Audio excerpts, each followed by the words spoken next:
pushing the buttons. There, I pushed the right buttons. Hi, we're live. Hey. Welcome back to another week of our Cyorion Chronicles. This is our lovely group. I'll let everybody introduce themselves and who they're playing, and then we'll do a quick recap and tell you guys where we're at this week. We'll start all the way on that side from me, which is Nate. Oh, that's me. Hi, I'm Nate. I'm playing Soren, the Blade Singer Rogue, and I'm ready to stab some eyeballs. Ooh, gross.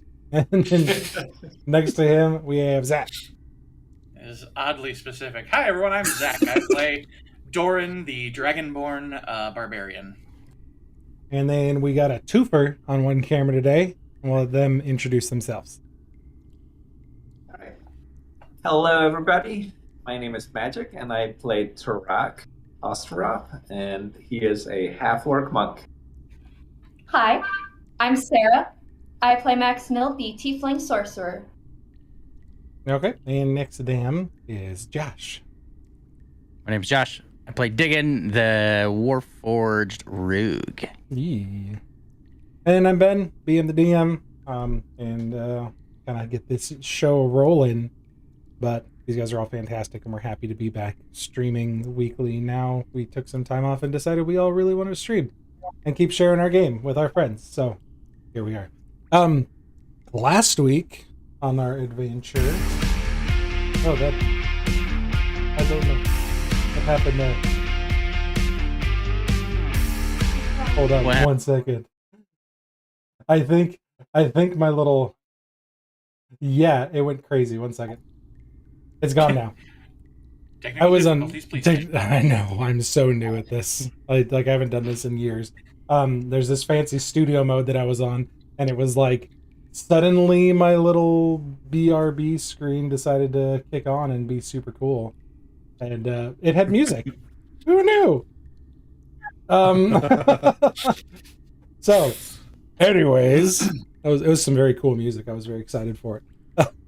Last week, we ended up taking off from, you guys were actually partway through from Bayenta through the jungle on your way to a place on a map that was marked the Heart of Light, and you guys stumbled upon an outpost. It was named Gorled, by the dwarves who were inhabiting it. You met 3 dwarves up top, a really strange fellow named Ebic, and Grandor led you guys down into the caves where you were to deal with a problem. Apparently they're smugglers, and they had an underground river system that they used to kind of get off the beaten path a little bit. But they had their wizard chased by a goth that... Nate, it's in my head, Nate.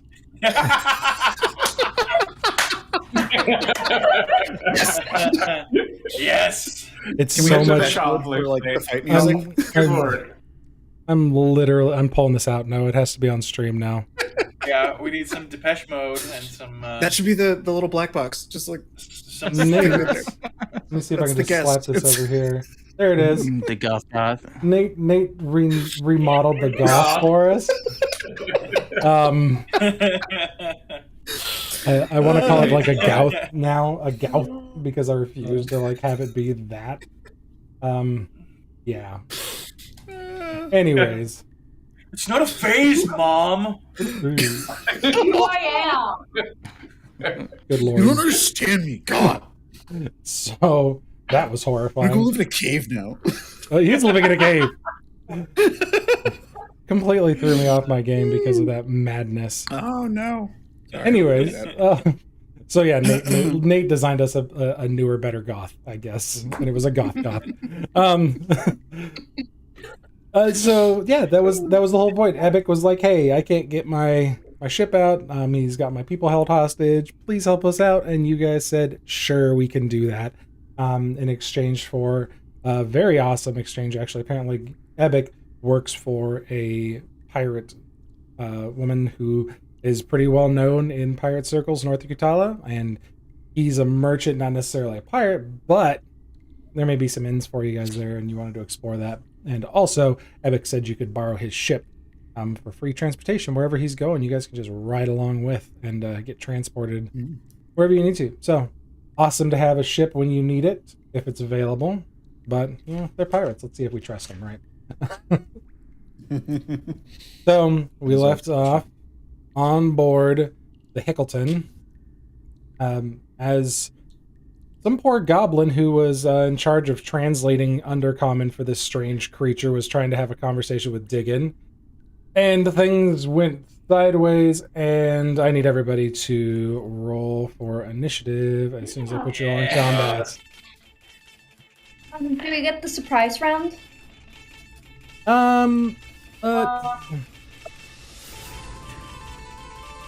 Double check Goth's passive perception here.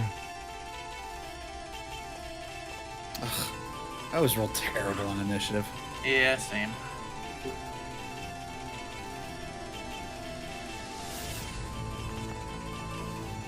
I have to figure something out with that. Bloody That is crap. unfortunate. Bring it, goth. This was our other difficulty that we had last week that I just remembered. Gross. Chrome, and I'm trying to capture it from... There we go. One view was muted and the other one was not, or they were both unmuted, so both streams I have up were playing the game music. It was not good. Oh, jeez. Yeah. It had a really cool, like, echoey effect. We're in a cave. Makes sense. Yeah. Echo. Sorry. How about Sorry, it? that was Mighty Natsa. I'm an Anyway. idiot. You're an idiot. You guys were stealth, so actually the goth is surprised. Woo! He was pretty confused about what was going on in front of him, but you guys actually had him really good to rights.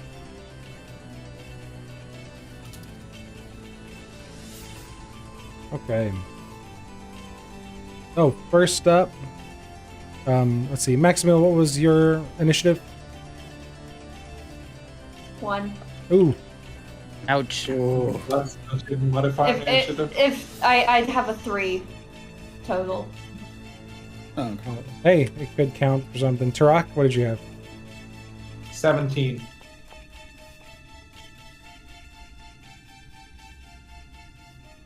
All right. And this poor fella. All right, digging. Rolling. You are up The goth first. disappeared for me. Since we're Excellent move. streaming, should we roll? Yeah. You guys, I am. you guys don't have to. You guys can roll physically if you want. Just That say is your fine. roll. Just make sure you say your roll out loud. Can you see the goth still, Yeah, or did he disappear? No, he's there. Okay. We're good. Oh my god, it's awesome. All right. So the party behind me kind of yelled and said, "Go," or is doing something. I was just having a conversation with this nice fellow about my digging. You're trying to really hard. I will immediately sense that digging is in danger this close. So I will. Am I on a ledge here, like top of the ship? Or is Yeah. there like a railing down You're to up against a railing, and then you're up against a railing, and then 10 feet below you is the captain's walk on the back of the ship. I am going to jump on the railing. Okay. And then It's a short hop Yeah. underneath 5 feet, and you have a passive acrobatics that I think is going to be just fine for that. oh yeah. The thing that I'm gonna do next is try and swipe at the creature. So I'm gonna single attack. Okay. He is surprised, so you technically do have sneak attack right now. Sweet. Do we have advantage on the roll, or is it just? Yeah, would that be advantage if it's sweet? That's how Would be. surprise works. Okay. 24 to hit. Dang. That absolutely hits. Okay. Then we're gonna do damage on the dagger. 5 points piercing plus sneak attack. 9 points of sneak attack damage. And then I am going to backflip off the railing, trying to jump down to here. Okay. If you're kind of do fancy Bonus action backflips, disengage. yep, you can disengage just fine. Give me an acrobatics check for the flourish, though. You got it. 18. You guys don't see it, but Diggin It's amazing. flips amazingly cool and manages to get himself off of the back of the ship down to the captain's Like wing. with how huge Doran is, he could see it. You can see, so Doran, you can watch as you see Diggin flip. The rest of you see his feet just kind of go into the air as he flips end over end, and then vanishes off the back of the ship. And you listen for a moment, Diggin! and you don't hear a splash, but you very quickly hear a thump, like something landed. So then, how many feet of movement was that? 5 to jump up. 5 to jump up, and then the flip off with the bonus action disengage will say took 10 feet to get you back down to level here. Okay, and then is this a door off the balcony of the captain's quarters? I'm assuming. Yep, that's a door. That now I'm sitting on. I'm going to try the door. Door is If it's unlocked. Yeah. I am going to then push in away from this thing. Okay. You are down And underneath the stay poop deck in near the for a captain's minute. quarters. That'll be my turn. Hey, that fella is surprised. Tarak, you are up. All right. Tarak is going to rush at the creature. It's going to look a little weird. I'm going to move Diggin off just really quick so you can take that same space because you're technically above him. Yeah. I'm sorry. Actually, doesn't help when I have the game paused. Ha! There you go. You can move yourself There now. you go. I was fine. All right. There you go. And then Tarak is going to attack with his quarterstaff. Okay.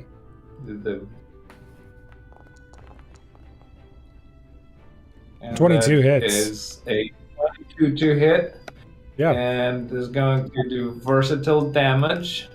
Nice. 1d8, which is a 9 points of damage. Okay. And then Tarak's going to, or I'm going to spend a key point to do Flurry of Blows. All To right. do 2 unarmed strike as a bonus action. Absolutely. Go ahead. And do you So, have advantage on this still? Because he's surprised? Double checking really quick for you because I knew it's in here somewhere. I gave Diggin the advantage for the sneak attack. And that is a condition, so give me just a second really quick. You know, this is one of those things that it's like, you feel like you're a great DM and then you forget exactly how surprise works every time it comes up. I found it. Page 189, DM's guide.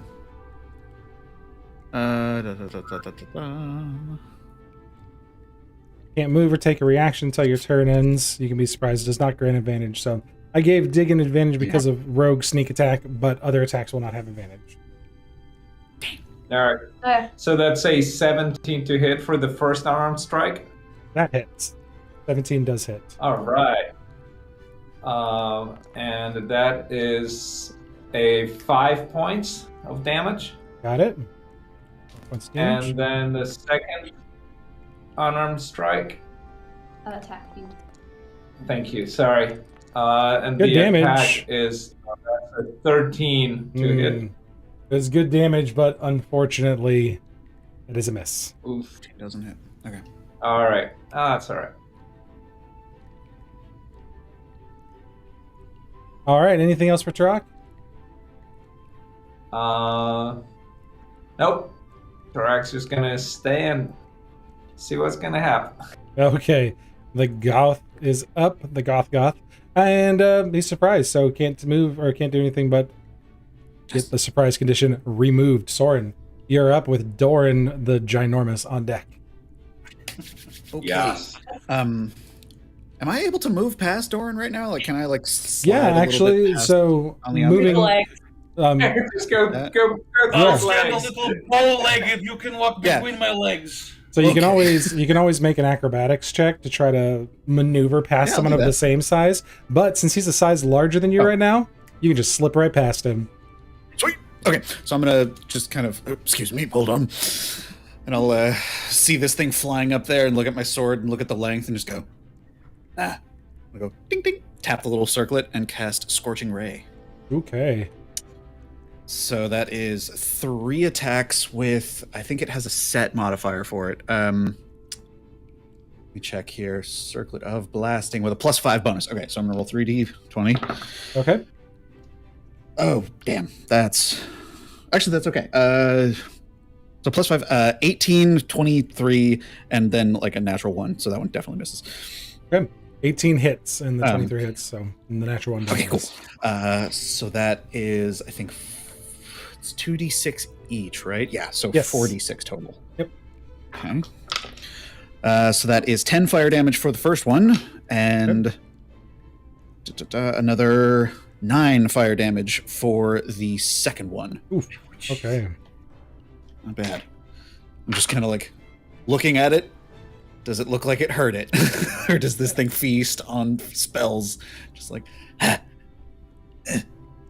Well, first, Tarak, as you're standing there, you hear the of these beams going past you. And one of them gets a little close. You feel like the hair on the back of your neck stand up. A little wisp of Tarak hair just kind of floats down next to you. But the other two... Turn around and huge sword and a very angry glare. Easy there, we're on the same side. first time I'm using it. Sorry. The other two You've done do this hit. before. The creature already looks like to be on his heels. He looks like he's banged up pretty bad and bloodied. Okay, cool. Between being caught off guard and everything. And yeah, that's. Oh, and then how much did I move? I moved here, here, here. I want to move just a little bit here, so I'm like kind of out of the way of Doran. And that's my turn. Sounds good. Double checking one thing really fast.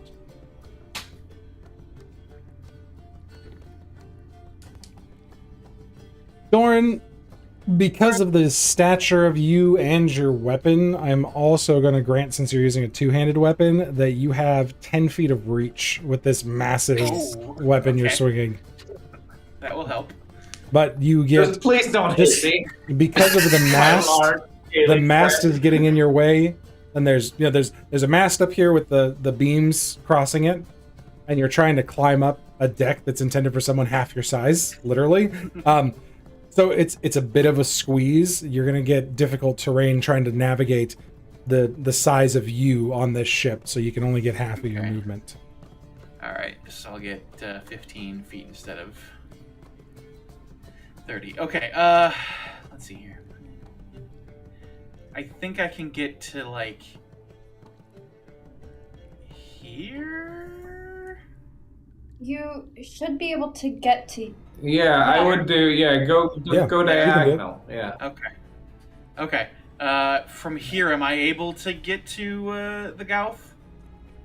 To rock, you feel this large presence behind you as the sword kind of reaches out a bit and measures the distance. And yeah, you can definitely reach him. All right, then as a bonus, I would like to rage. Oh yes. So we'll go ahead and. Now you are raging. There you go. Okay, cool. I love that we get to rock the Evangelion soundtrack. It's so cool. I will. Okay. Why does it have me roll for it to activate? Anyway, ignore that. All right. So as I rage, of course, something wondrous happens. It Oh, does. Give us that That roll. is a 6 on the die. Until my rage ends, I am surrounded by multicolored protective lights. I get a +1 bonus to my AC, and while within 10 feet of me, my allies gain the same bonus. Ooh, yeah. Nice. So, Tarak and Soren, you guys appreciated. both have a +1 to your AC right now, Seek. and now I As will a- try and attempt. As a quick point of order on this too, Diggin, suddenly there's a bunch of glittering lights flashing around you as you're right up underneath him. I forgot Diggin's beneath me. That's funny. Okay. And then I will attempt to take a swipe with my greatsword. So let us roll the attack. Nice. Ooh, all right, cool. And then That's we an will roll the absolute damage. hit. Yeah. 23 to hit. That's So, And don't forget the 1d4. Yep, you Oh, get a and the D4 extra 1d4. damage because of the. so that's 14 plus 1, 15. 15 damage. You got it. Does this add the +2 for my rage, or does that I have to add that manually in? Let me double check. Nope, it's got the +2 on the formula. You're good. Yeah. If you click the damage So that's the formula, you creative can active. expand it and see it. Yep. Let me see. Oh yeah, it does. Okay, sweet. Yep. Cool. So 15 points of slashing damage as my even bigger greatsword swings down at this floating eyeball. Do me a favor with 15 points of That's damage. advantage. Right? Roll a d6 for me. Roll a d6. It has with strength checks. I don't know if It is a 6 on the die. Okay, just taking note here. The Gauth screeches as your weapon actually slices off one of its eye stalks. Yes. Well, nice. Okay. That's all for Doran. Maximil, you are up. I take a single step, just slightly closer, barely even moving, and I go, "Oh, well, you have a lot of perfectly good eyes left. It'd be a shame if something happened to them." And I cast blindness. Oh! That's a constitution save from the All god. right. On Constitution save. Give me 1 second here. I figured out what happened to our sheets in the other game too, Josh. Yeah. What was that? You disabled the wrong one? Disabled the wrong one. Yeah. Does a Alright, wait. 21 beats the con save? Yes, a 21 beats the save. Okay. Ah. Darn. Valiant effort. Such a good idea. That's a good I still idea. have one more shot. All right. Anything else for Maximil?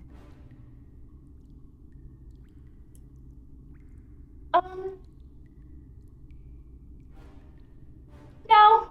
No, actually, yes. She will take several steps back down. Okay. Thanks, guys. This is amazing. Yeah. Get out of the line of fire. Runs down the ramp. Understood. You guys told me to stay like 60 feet away. I'm not doing True. that. We don't want him eating you. Yes. That is true. They were I very just- terrified of you being eaten. Yes. Okay. So, but just so I can still keep it, like, so I can still see them, but Yeah. just far enough away. Yeah, you kind of have a hard time from that distancing the Gauth, like with the cross beams and the mast up there, and the fact that you're lower. But you definitely see Doran towering above everything. So yeah, as long as you can see him, probably everything's safe. All right, back to the top is Diggin. You are up. I'm gonna put you. I'm gonna put you left one of where you were Yeah, down below. So I have movement to move from there. That's fine. Correct. What do I see in here? In here is captain's quarters. You see a writing desk. There's a chest of drawers. There's a small chest beneath or next to the bed, like a lockbox type chest. And there's a very nice large bed up on one side of the room. It's covered in wonderful furs. What is your passive insight, Diggin? Let me see. It is 11. Oh, sorry. Actually, this should be investigation since you're passively kind of looking around. 14. 14. It's a really big bed for a dwarf.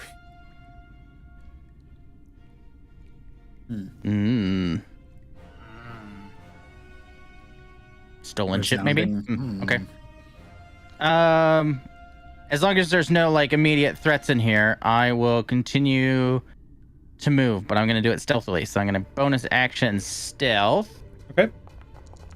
for a whopping 12. All right. And then I'm gonna go out the door. So 5 to get here. 10, 15, 20, 25.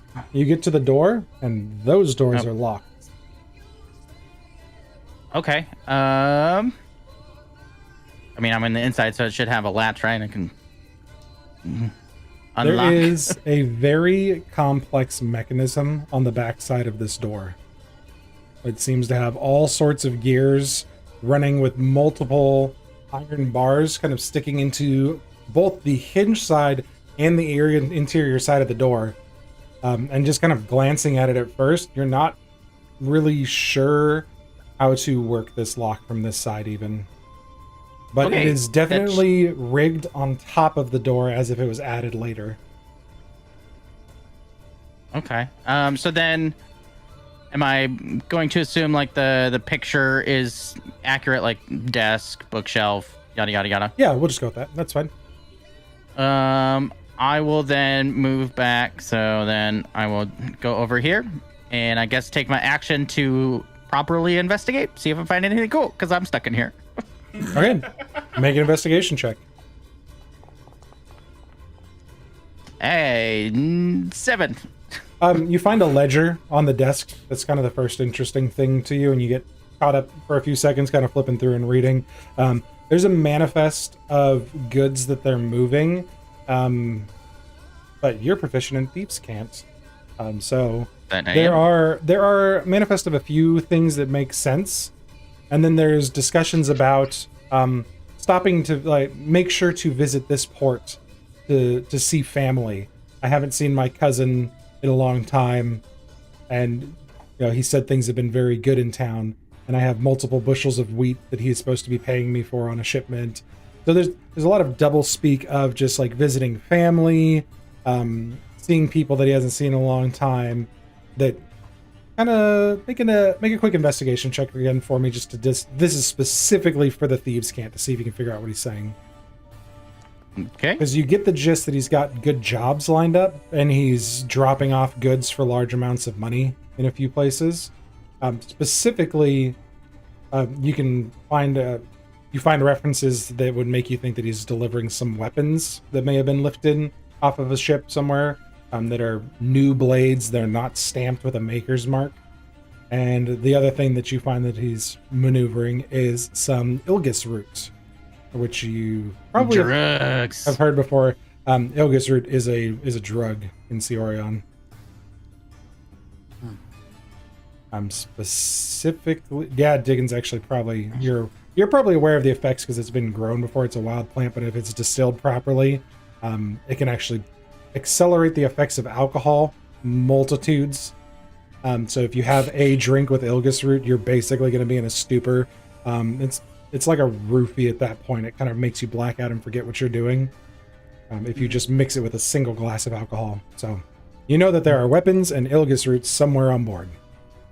I only know this because my other character had some Ilgus root. Yay! That's true. He did. Yeah. Other campaign. Yeah. Totally had one drink and got totally wasted. You did. Smoking Ilgus root. Yep. So yeah, forgot then I about will. I mean, I could certainly like. No, I can't. I use my bonus action to hide, so I'm good. I'm gonna stay in here. Yep. Me. You are stealth very effectively in that room. So this goblin, very confused about what's happening, and the rest of you just showed up in the course of a few seconds and started beating the crap out of this guy. Kind of sees what's going on, looks around for him, goes, "Hey guys, make a break for it!" And he just like punches the creature and tries to run. Yes! He whiffs. He like completely whiffs from below with a 5 to hit, and he's just like, Yeah, that's fine. and just runs the other direction. Which him running does provoke a reaction. Oh no! No. Well, he's taking it. And he tries Nice to. knowing everybody.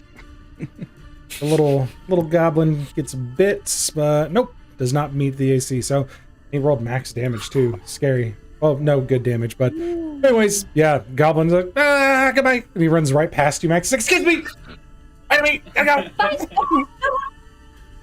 All right, Tarak, you're up. All right. Well, why stop when we were having so much fun? Yeah. Tarak is going to swing his quarterstaff over his head and attack the creature again, and that's a 17 plus 6, 23 to hit. Oh, yeah, absolutely. Good save. And ooh, yes. And that's an 8 plus 4. That's 12 points of damage. Tarak, you got the And- final blow. What does this look like? Oh shit! Oh, You guys Whoa. slaughtered this Amazing. thing. Right. The Tarak is going to pull back his quarterstaff and pick out. Is the big eye gone, or what are we looking No, at? the big eye is still there. The big eye's there. Tarak likes eyes. He's just going to stab the quarterstaff right through the eye and into the squishy part of the creature's body. Yummy. And then just smash the creature onto the ground. Tarak's quarterstaff goes in, and it's like the consistency of a jellyfish body as this quarterstaff just slurp right into the creature, and it goes limp for a moment. And Tarak overhand to the other side, mashes the body back onto the deck, and blood and eye viscera just splats all over the deck, making a 5-foot area around this creature difficult terrain because it's very slippery now. And Tarak, you definitely have some goo on you, and Doran, there's a little bit of a splashback for you as well, but it's mostly like localized to your big toe because you're you're nice and tall right now. I am giant, yeah, that's Yeah. true. I am quite giant. I am quite large. Out of character, I sent a message to Josh as soon as this happened. I goes, "Oh, I really shouldn't have given them surprise." Ugh. But you guys did get the jump on him pretty effectively. So you see from the other side of the cave after the goblins like, "Boys, let's run!" Like the rest of them kind of look back, see you all pummeling this creature, and all the tools get dropped and they all start running for the exit of the cave. Grandar's up at the top as he sees you finish him off, and he's like, "This way, boys! Come on!" And they're all running uphill now behind you, trying to escape the cave. That went quite well. oh my god, Tarak! Surprisingly easier than our usual encounters. Yes. Oh god. May I Um, be pressed to digitize, please? I just I touch him with a single finger because it's really gross, and you just shock and you're clean. I was Also, God, Maximil, how long does this last? it's awful, isn't it? I did not like the knife. Kebab. Can I look around and see if there's anything else that's like dangerous? Up top Yeah, here, but that's really easy. yeah, make an investigation check for me. That feels like it was too easy. Absolutely. The mother's coming. 12 plus, what's my investigation? I don't even remember. 12 plus 4, 16. You take a once about the cave and kind of look around and, half expecting more goths to come out of the darkness, the dim light from the bioluminescent mushrooms that are up in the top area, but nothing comes towards you. It's very quiet now, except for the stampede of crew members running up the top of the cave exit there. Tell them the Midnight Parliament saved you. Tell them yourselves, we'll wait up here for you. Grandor begins to exit the cave. Dickens still just looking around the captain's quarters. Where did Dickon go? Well, I just saw him up here. I saw him flip down to the lower deck. Oh my god. How long does this last, Maximil? Just about a minute. It'll be going away soon. I'm still thinking about it, so don't you worry. In case something shows up in the next 15 seconds, we'll be good. You guys I talk like for your a little moment, and then bloop, Doran shrinks back down to normal size. Can I walk back downstairs and try this door? Absolutely. Just like looking at it, what do I see? Does it have handles? Does it have like? So it's two large wooden doors with handles in the centers instead of on the inside, and that's been retrofitted. Like you're looking at it, you can see the handles and the keyholes on both sides, and there are marks on the interior portion of the door where they meet each other in the middle, where the handles used to be. This door has been drilled and retrofitted with some new mechanism. Can I inspect it for traps? Absolutely. See if it like that would ping me as weird. Be like, ooh, really good. Investigation, right? Yep, investigation. 23. Make an Arcana check too. There is a mechanical trigger on this door. Ooh, that's not bad either. 21. All right, yeah. With that combination, there is a mechanical trigger on this door, but you're also inspecting the edges where some of the carving has been changed, and you can see new carving on the sides of it where it has been enchanted with arcane magic as well. You're pretty sure with the 21 and 23, right? I think that's what you said. 23 for investigation, 21 for Arcana. Yeah. So with the combination of the two, that you're almost certain that this is a trap, that part of the trap mechanism will activate this evocation enchantment on the door. With the 21, you're pretty sure it has something to do with either fire or electricity that is going to come off this door at someone who's unauthorized at messing with it. Got it. So And there are two keyholes on both sides of the door, that one over each of the little locks. So and you can kind of reach them both from where you're standing. They're about 4.5 feet apart, so you can put one in on. You can put a key in each door at the same time. Nobody touched the door down here. Probably booby trapped and You said booby. bad. Dig in, you hear from the other side of the door. Children. Dig in. Yes. Oh, thank God. We thought you fell off. What's in there? Oh no. Still searching. All right, don't touch the door. It's probably trapped. Already touched it. Thank you. Ah! And then just run back up the stairs. Yeah, Diggins just gonna keep looking around, go up here and try whatever this door is. Okay. That door appears to be locked as well. You touch the handle and nothing happens. Inspect it. Go ahead. Seeing as I've been warned that I shouldn't touch that door. I will give you an investigation check with advantage because you've been warned about the door's traps. Okay. Coolio. That is an 18. This one definitely has a mechanical trap as well. You're not sure the nature of it, an 18, but it is most definitely trapped. Then I will try and disarm the trap with my thieves' tools. Go ahead. Is that like a So that's a roll a d20, so you're or is it proficient like in sleight thieves' of hand? tools. If you're proficient Yep. in thieves' tools, it's a dexterity check with your proficiency bonus. So it's just like a. so I can do sleight of hand, and it's the same thing. Yeah. Ooh. 12. Diggin, click. Diggin will dive for the door to his right. That's open currently to the balcony. Go ahead. You dive for the door. I need you to make a dexterity saving throw first. Actually, make an acrobatics check. See if you make it out the door. Okay. So there's your dex save. That's fine. And 19 dex save, 18 acrobatics. Okay, you make it out the door as electricity crackles across the entire floor of the Not cabin. electricity. You take half of this, so 12 electricity or electric damage, or we'll say lightning damage, 12 lightning. So 6? No, he takes 12. Sorry, half of what I rolled. Oh wow.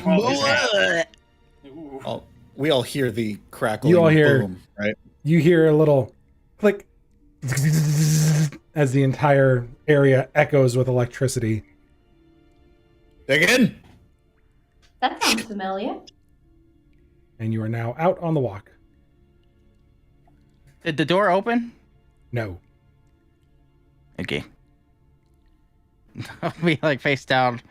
It's like still crackling over me. Doran's gonna walk to the edge and Run peer over. down at Diggin and be like, "What were you doing?" There's little tufts of Alright. smoke kind of coming off of him. He set off the door. Other door. There's another you door. all- There's always another door. Well, Are you all right? Ow. What You hear- happened? really, You should we be guys hear meddling at with doors? this point as well, Grandor yell from above you, "The captain will want to see you. Come back up." Oh shit. We'll be there in a second. We're just trying to clean up the mess. You Oh, know. I got men for that. Why don't you all come on up here? No, it's very dangerous. There's eyeball everywhere. Very, very slippery. You stay away. It's toxic. There's Only lots of blood and guts. It's really disgusting. It turned Okay. most people off. It's turning me Somebody- off now. hardened Somebody make a adventurers like deception ourselves. check. Diggin is hurt. Somebody make a deception check, and I will I give got it advantage for the aid from the Okay. group all chiming in. Nice. Okay, so Wait, 14 and check. 15. I gotta, Should be with advantage with all of us trying. Everybody's working together. 18? Yep. Okay, hold on. All right, just hurry it up. Come on. He walks off. I'm gonna go get digging. I don't know how to get down there and back up. You jump. Shit. All right, fine. I'll just We have rope. hop over. We have rope. Diggin stands up.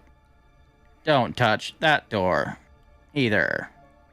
I touch digging and see if he's still charged. You kind of get take 2 points of lightning damage. Ow! Shit. A little bit shocks off of you. Yes, it hurt pretty bad. Do you want any, like... I take out the stick of healing I have. Do you want this? What does I that do? It makes you feel better. Yes, please. Alrighty. And I will use my wand of healing. Okay. Cast Cure Wounds. I don't need to be touching, right? Or do I need to be... Because That's Cure Wounds is Wounds is a touch spell. No, this wand is effective within 30 feet. Alright. It's a ranged cure wounds. Ooh. I know, right? Also, was I the only one who thought like Maximil was talking to Diggin like a dog? You want this, boy? You want this? Please. Yes, please. You want the Heelys? You want it? Go get it. Who wants Heelys? Okay. Who's a good boy? Who wants Heelys? Fetch. Yes. It was most definitely not my You intention. take 12 points of lightning damage. What you're gonna feel like sound like. Alright. So Cure Wounds does... Let me see. Oh, come on. I'm pretty yeah, sure it's 1d8, right? Mm-hmm. It should have a link to it. If it doesn't, you have to I go know to the compendium. Hang on. There. Wait. Stay on it. I'm Sorry, I'm trying. setting the- It's 1d8 plus your spellcasting modifier, but Yep. Yeah. I don't know if it. I'll I don't know if it I'll has do like a set 1d8 thing that plus the- my... It has a spellcasting modifier of +3. Okay. Okay. Okay. So D8 plus 3. Alright, come on. Okay, I'm that's trying 9 to be points back. 9 points. Yes. I'm trying to be smart with the description and modifying it for you really quick and actually putting the spell in there so you can see it. Nice. Thank you. And save that. Okay, now in your Wand of Healing, it should have a link in the description to be able to pull up the Cure Wounds spell. Ah, it does. Thank you. I do not have permission to view this item sheet. Click it. It's Click it a again. thing. It is. Hold on. Okay.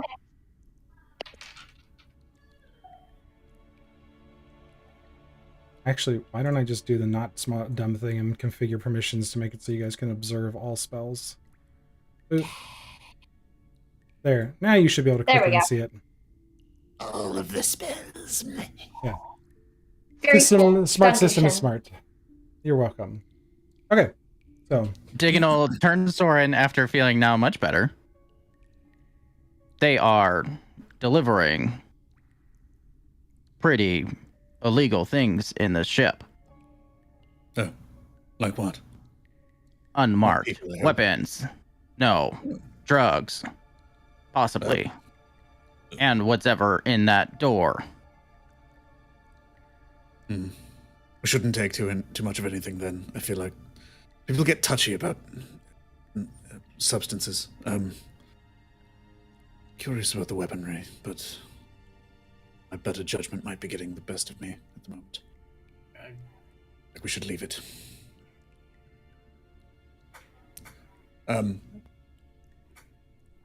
Who's the voice of reason? Doran! Listen, I mean, we know they're pirates. What they smuggle is really none of our business. I think I we was should more just asking, go. do you want to see if there's any fancy weapons? Whoa. Listen, as long as they're not smuggling people, I don't care what they're doing. But I if checked we about go that. digging into their inventory, they're going to be mad at us.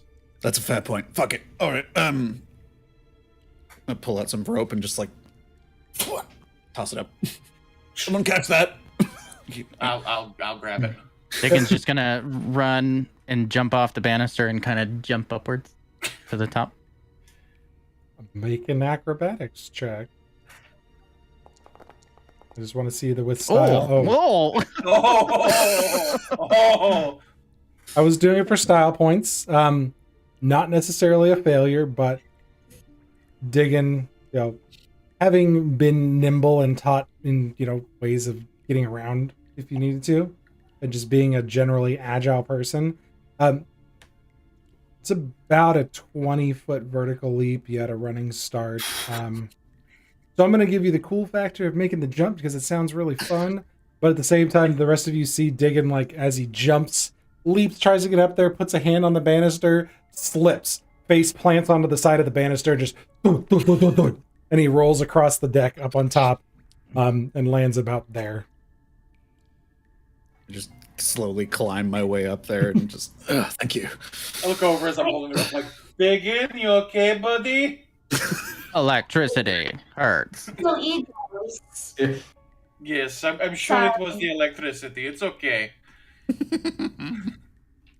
you Yes. tie the rope around you, we can pull you up. No need. Thank you. I don't And know I where Max stand up. went. Okay, just making sure. Maximil disappeared. Did. I did. I think I This seems accidentally Deleted. insanely deleted Max. far-fetched, but did the goth have anything on it in terms of like physical possessions, or is it just a meatball? It's a meatball with a mouth. Okay. There's about one place you can think of where things might be. Ew. Oh. Nope. Mm-mm. You can make an investigation check if you would like. Nope. Not gonna go for the prison wallet. I'm good. Okay, sorry. There's two places where you think things might be. Also, no then. Diggin gets up from the bloody mess that he's currently slipped in, Oh, knowing where I am at on the map. yep, Kind of stands yeah. up. yep. It had a pouch.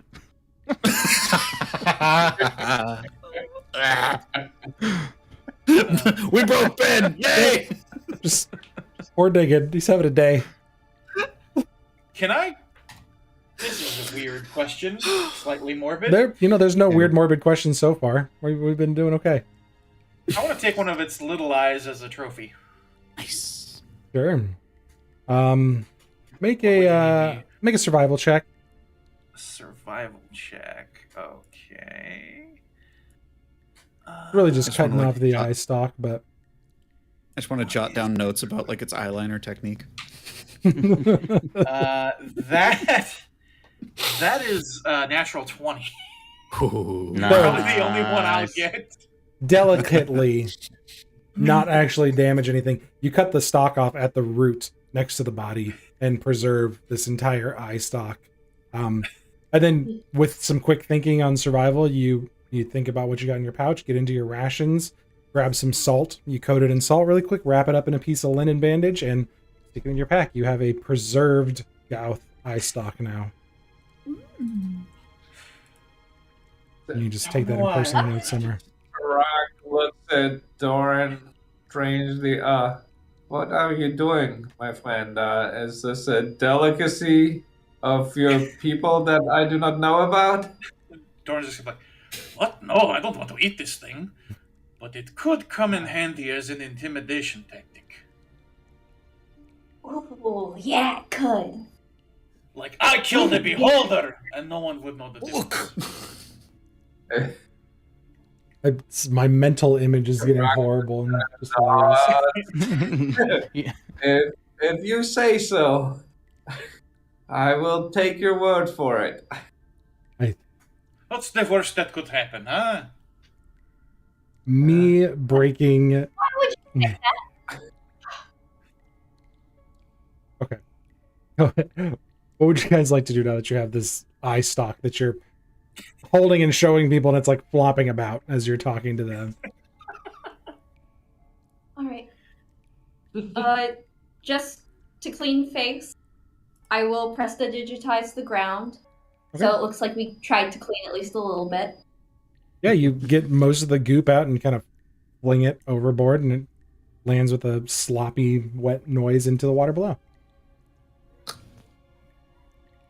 Sounds like turning a jar of jam upside down. It's like, and just kind of lorps into the water. I like that. Such a specific sound. Right? Slurp. You guys heading back up top then? Diggin will just wear the gore and kind of just, okay, let's go. And just You sure? walk off. Yeah. Okay. Let's get paid. Actually, before leaving the cave, I want to see where they were digging. Sure. It's a bit of a walk to the other side of the cave, no more Okay. than like a minute or two though, but you kind of got to take the long way around. And you make your way over to this kind of rock slide that occurred, and you can see in the ceiling above there's massive cracks where the cave destabilized. Scorch marks on the ceiling from something powerful hitting it. And then the entire cave system, like parts of the wall just kind of came down and piled up. You could see through a little bit that it actually gets a lot wider on the other side. This is kind of a little lagoon offshoot, and you can actually hear the water moving a bit. So this small cave system is a bit of an offshoot from the main underground river system, and it's a place where the water is a bit more still, and it's got a tight entryway. So it seems like you're not on the primary river, and it is much wider, so the rocks were able to kind of funnel in and create this choke point that trapped this ship behind here. Is there like a focal point of where they were digging? Is it just like this area they were trying to dig out? Just this area where there's solid ground for them to work from. There is water standing still, you got about a 15-foot wide path that they were working from, and kind of breaking rocks apart and trying to move them off to the sides. Just for giggles, I'm going to take out my shovel. Okay. And in my pouch, grab the topaz and hit the wall where I think they were actually actively digging. And I will, I didn't come up with a word for this, so I'll just yell out dig Okay. and activate the topaz of digging. I love it. All right. Creative. So you create a 5-foot hole in front of you. Yep. Just a little horizontal tunnel, and make a dex save as they've been working on it, but there are a few falling boulders above you as this hole magically kind of vanishes in front of you, and the rocks kind of start crumbling down around you. Dexterity save, huh? Okay. Yep. I should really use real dice. 15. You're fine. A couple large boulders come down, but nothing you know what you're about to do, and you're prepared as they come down. You maneuver out of the way.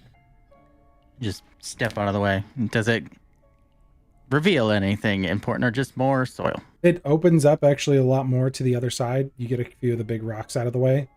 So you've made a bit more of a path that these guys could come back down and continue working themselves out, and you probably save them at least 12 to 16 hours worth of work, because you did remove a rather large area of work, a 30 square foot area essentially. Go digging. Good digging.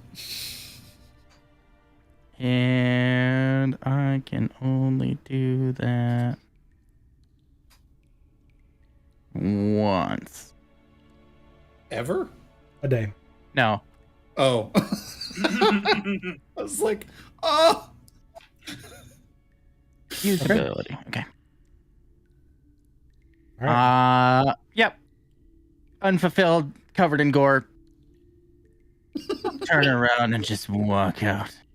I cast message. I cast the message cantrip and I say, "Hey, would something small be able to fit through there?" Would something It's small be me. able to fit through Yeah. there? Sure. Do you want me to shrink someone down so we can look beyond? You can see Okay. pretty well to the other side. I just Like- walk back. I don't respond. I walk back to the group. Turn Sure. next. You make people smaller too? Yeah. Oh, It's interesting. funky. I did it Oh, with right. Elric. You did it with Elric. I forgot about that. You were both invisible, so it was kind of out of sight, out of mind. You couldn't see it, but it was cool until it got dispelled. But I could make someone a lot smaller, and they may be able to fit through one of the cracks. Or would I be able to fit through one of the cracks? It's actually, if you climb up the few rocks that did crawl down or tumble down, there's an opening up towards the ceiling a little more now. It's not too far of a climb. Like, you could very easily see the other side, and it's glowing a bit. The same spores that are falling in this room really got shaken up on the adjoining room here. So you can see a slight earthy yellow and brown glow coming from the other side. The goth was interested in something in the canals. We could find out what it was. I thought it was just trying to escape. Wasn't that the Yes, point? that's what I was under the impression of. It was just trying to get out. I distinctly recall someone saying something about it being attracted to the canals. Oh, you're right. Just for kind of I character heard it in my clarification, notes that it- my note was that the captain told you that the Gauth was chasing them because it was Right. after the Through the wizard. canals? Oh. So it was the wizard, not the canals, that it was interested in. We That's we what- would assume. That's right? what the captain surmised. Okay. Interesting. But now that you know the wares on their ship, there may have also been magical weapons among that. And these things are Did- attracted to magic items. When the goth was alive, did it seem interested in any one of us particularly? It had no Like- time to develop Did it have any time to interest. express Digging. It was interested in digging. It was intrigued with digging. Had about 20 seconds to be like, this guy might need to eat the magic items that I see on him. It was thinking about it, trying to talk to the guy and figure out, and then suddenly death. Like, he had about 6.5, 7 seconds to react to dying. And that's about how he handled it. Poor boy. Anyone with magical senses can go take a look. Diggin is not very interested. Also, Diggin can't see.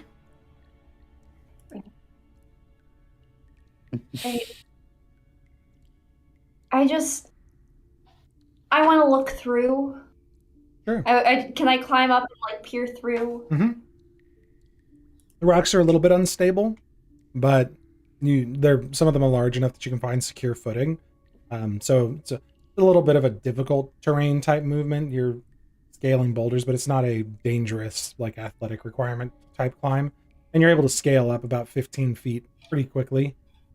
Scamper up, and you get a look at the other side, and the spores are coming down still and like dissipating throughout the cave. You can see a lot of them are kind of moving in a breeze over this river that's actually about 30 or 40 feet out from this little lagoon area that doesn't seem to be it's not like whitewaters, but it's moving fairly quickly, and it's going from the ocean inward, and yeah, that's what you can see. And then a little offshoot stream that seems to be ebbing and making a really muddy pool kind of in front of this rock slide. And, Would I be able to get to that muddy pool? Sure. Yeah, if you climb down the other side of these rocks.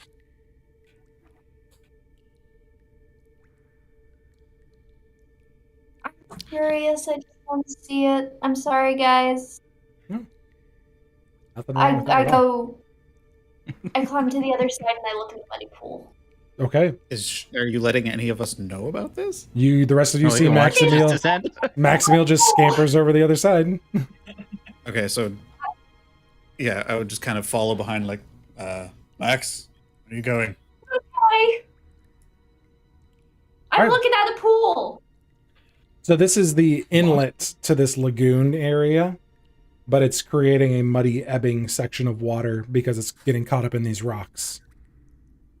And the current is not able Look to flow. behind me, see how far away everyone else is, like see how far we're getting left behind here. All right. Make an investigation check. Okay. Oh, sorry, Maximil.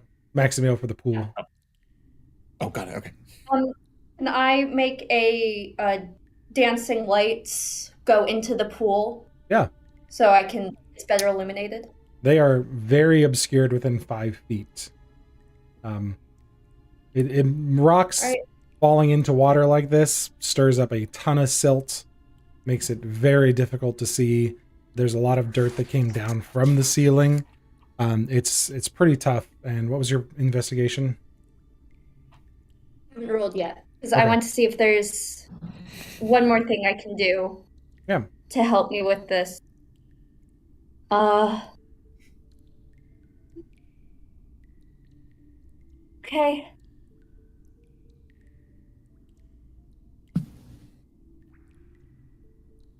I can. Okay, yeah, that wouldn't really work. Okay, I just wanted to see if prestidigitation would help investigation. Yep. Go ahead and make an investigation check. That will be a 17. Okay. You've been working with Diggin over the course of this travel to kind of find out what sustenance is available from plants in the jungle here. Your investigation doesn't get you much in the pool. It's very tough to see inside of it. It's really muddy, just hard to work with. The water's churning a whole lot. However, what catches your eye is a full root bulb from some sort of underwater plant that's still attached to it on one side, and you manage to pick it up because you look at it and you're like, man, I have recognized this from somewhere in that book with Diggin. And this in particular, get you something interesting.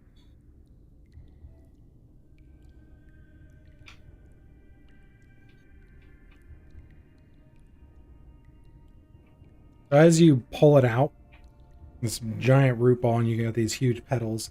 There's this really strange four-leafed plant. And you remember looking at it because you're like, it looks really pretty.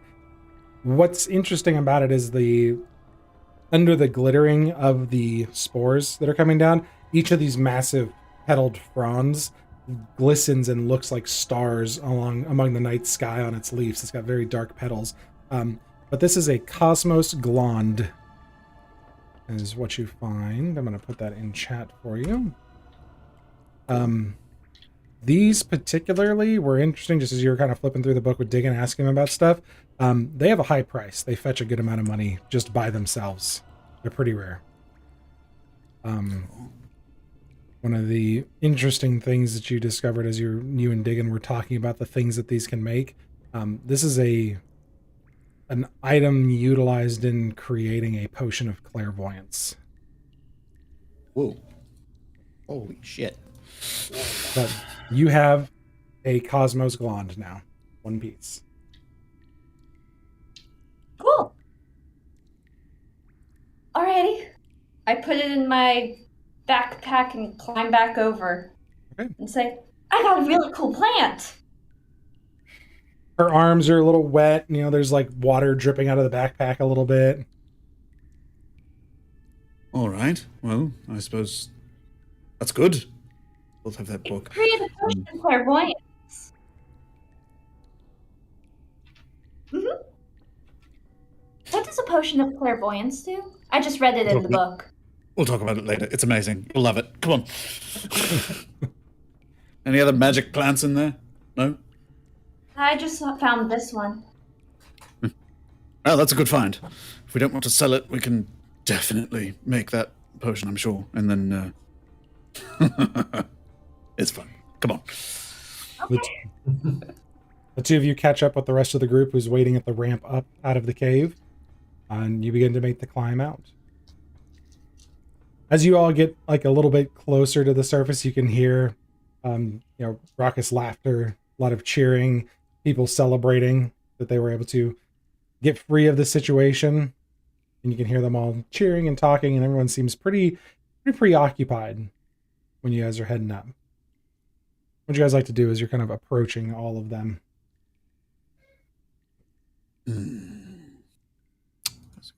Yeah, just because you guys had some interesting questions about things, I wanted to give you the opportunity to decide how you're getting up there.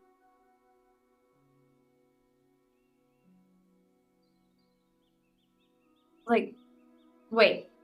Were you guys you guys are walking up out of the cave? Were you all like sneaking up there? Like you had found some weird stuff. I didn't know if you guys just wanted to like walk back up and be like, "Hi, we did the thing," or if you guys were trying to slip up there and catch them unawares. You have the eyesight. You should like hoist it up like, hey, look what we got. Dickens just walking in front of everyone trying to get up there, just bloody mess. Or we can I just think try we're just walking up there, it sounds like. Okay. Marching order, please. Digging in front. Number 1. Oh, you behind Dickon.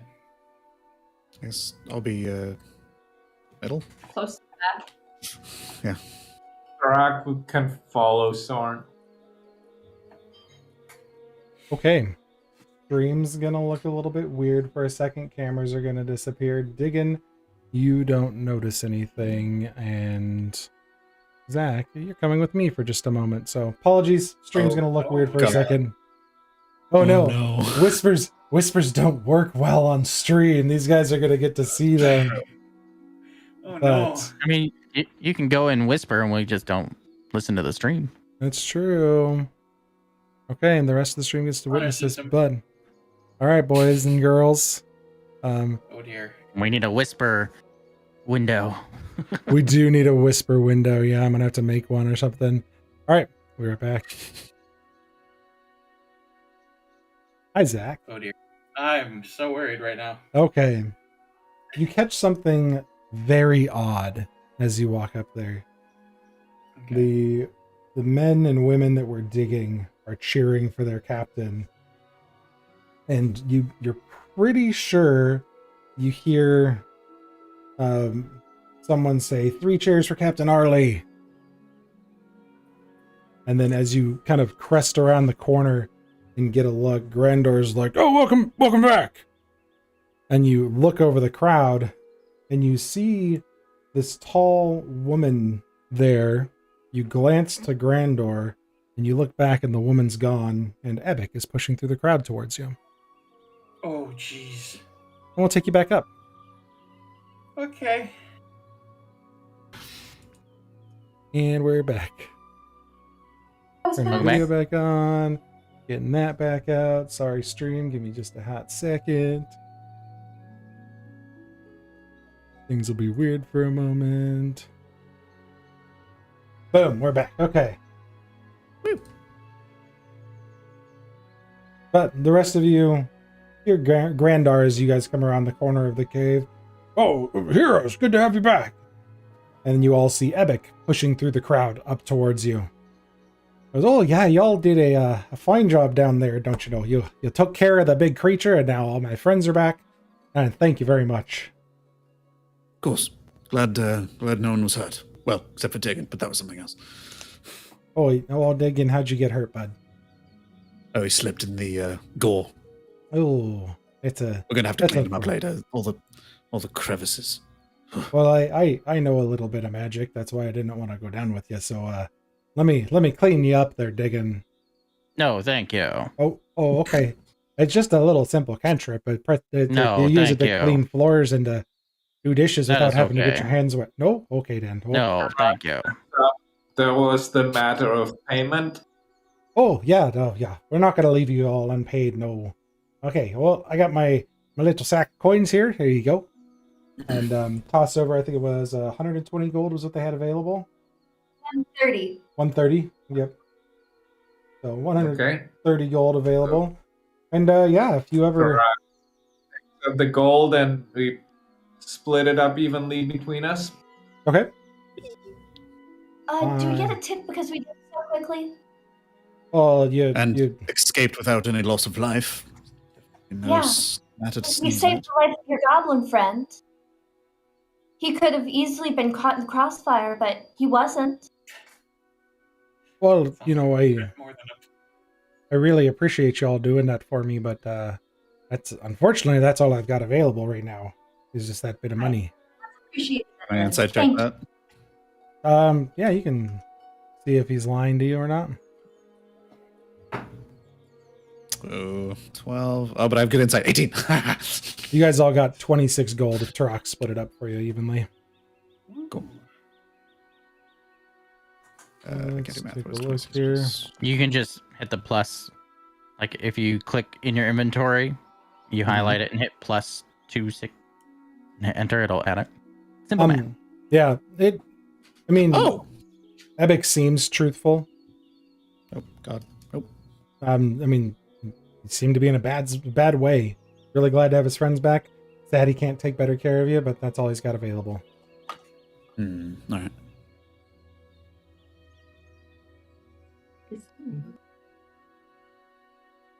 But if you all want to stay here for the night and get yourselves a little bit of rest, we can retrofit this little cabin up here for you. And my boy's got a place to sleep down on the deck there on the ship, and we'll get back to work getting ourselves out of here, but not under the watchful eyes of some strange creature. Yes. Oh, also, I believe our friend, our metallic friend Diggin did you a bit of a favor and used a item that he had to assist with some of the digging. Oh, well, that's really nice of you. Might have I'm- saved you a I'm- bit of time. Well, thank you. Yeah. Anything we can do to get out and get back out on the ocean sooner, that would be great.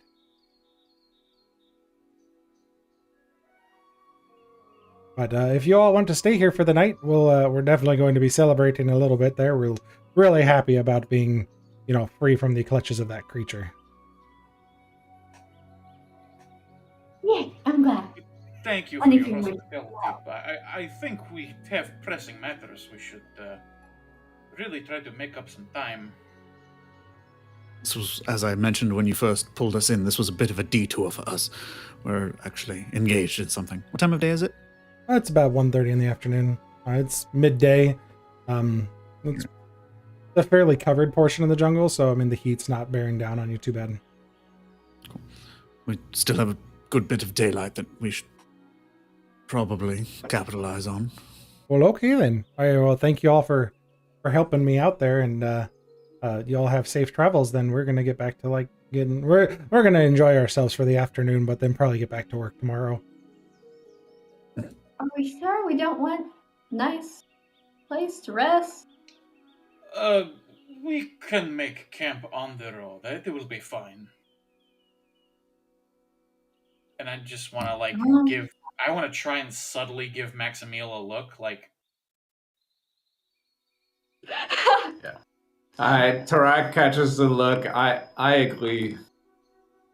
We should go. Ebix catches this look as well. I don't think y'all need to be too worried about us there. You know, we've been honest so far with you, and we appreciate you taking care of it. It seems that it's a little rude for you not to appreciate my hospitality that much. Oh no, we do appreciate it. You have been more than generous, and we were glad to help you. But like Soren said, we do have a sort of pressing engagement, and the more time we can make on the road, the better. Oh, well, We you are know... trying to save the world after all, I say, finally catching up. Oh, I didn't know the We world are- was in danger there. Okay, well... Always. We are, as you would say, on the clock. Well, okay then. If it, you know, it's not me that's putting you off, then that's fine, I guess. And you all have yourselves a wonderful day. And they'll all kind of go back to Awesome. celebrating and cheering. Your tattoo. Oh, yeah. He's got a really nice tattoo. Or no, yeah. Wait, no, Epic had the tattoo, yeah. Oh, yeah, it's a really nice tattoo. I really enjoy it there. Make a perception check, Maximiel. Oh boy.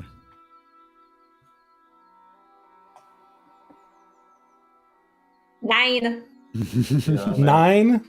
Nope. Yeah. I mean, Nine. it's a really cool tattoo.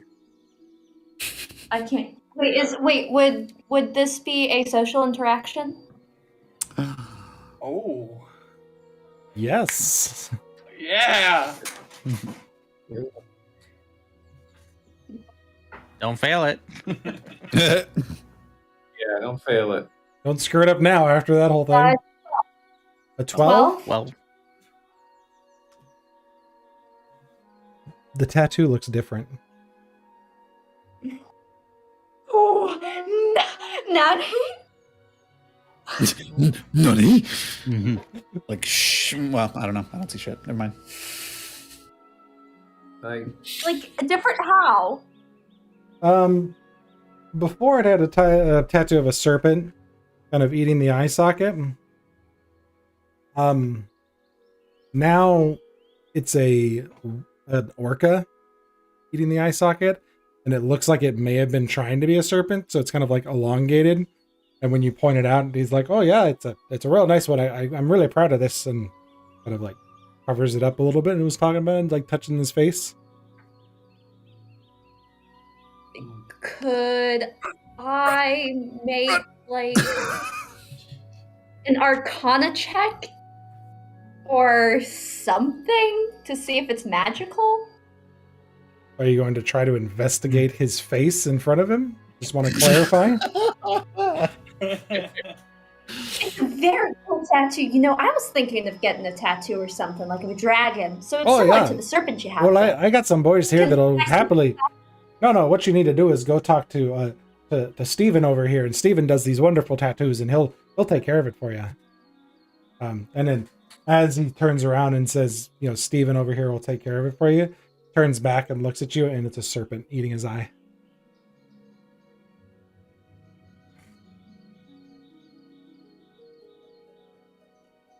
Did I break you or something? I'm sorry. She took a moment there.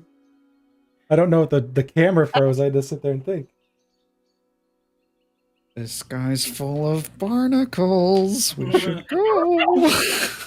Maximilian, what would you like to do? He turned and got his face obscured from you and turned back, and it was definitely the regular shape that you had seen before.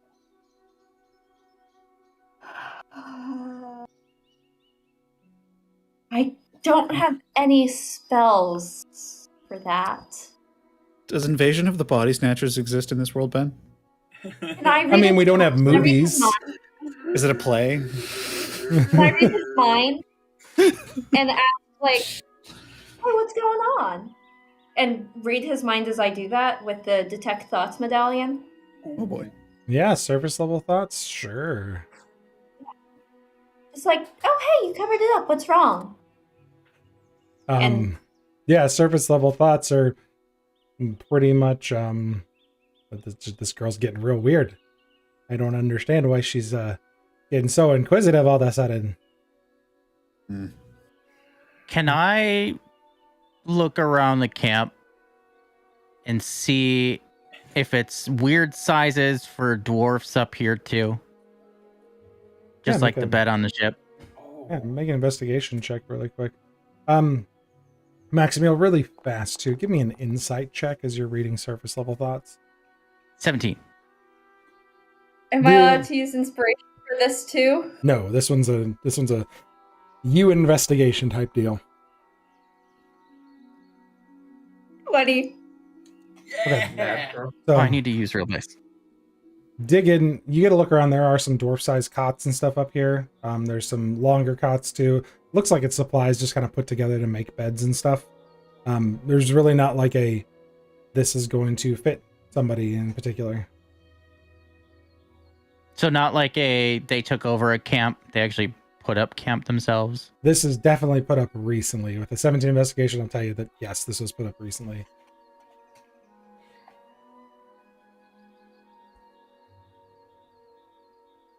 Maximil. So you detect thoughts, and the surface level thoughts you get is, oh man, I wish this girl would just move on the way. She is very annoying right now. But oh, it'd be great if she'd move.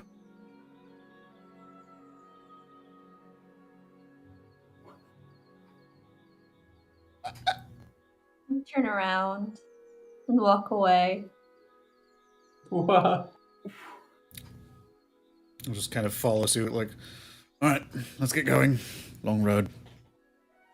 All right, y'all. Have a wonderful trip. Thanks again. It was a pleasure seeing y'all. All right. You guys head out and hit the road.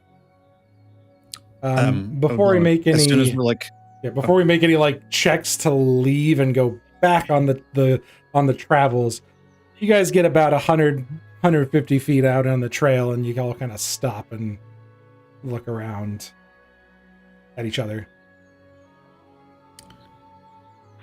I would want to like look at Tarak. Can you do that thing where you shield us from being tracked? Might be a good time for it. I think that may be a good idea. Do any of us hear anything? Footsteps, broken branches. As the lot of you sit there and focus collectively on listening, I'm going to give you guys take a 15 as a group, so probably like a 22 roll, but you guys really all intently focus. Besides the natural sounds of the jungle around you, there's nothing coming after you.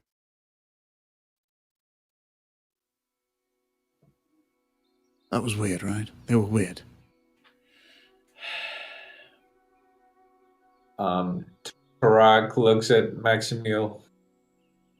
Maximil, you seemed so upset all of a sudden. What happened when we were leaving? The guy had a really cool tattoo, and the tattoo changed, and I wanted to ask him about it, but I didn't want to be rude about it. And, like, it was a serpent at first, and then it changed to orca, but then it went back to a serpent, and I was trying to ask him about it, but I wasn't trying to, because I was worried that, maybe he's a changeling, or maybe he's, some sort of weird thing, and I didn't want to make anyone in danger, so I just read his thoughts, and he just thought I was annoying.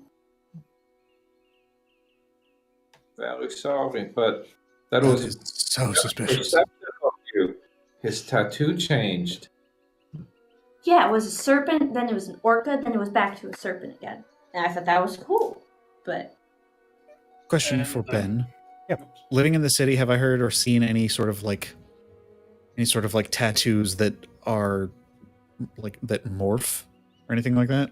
No. Okay. You've never heard of that.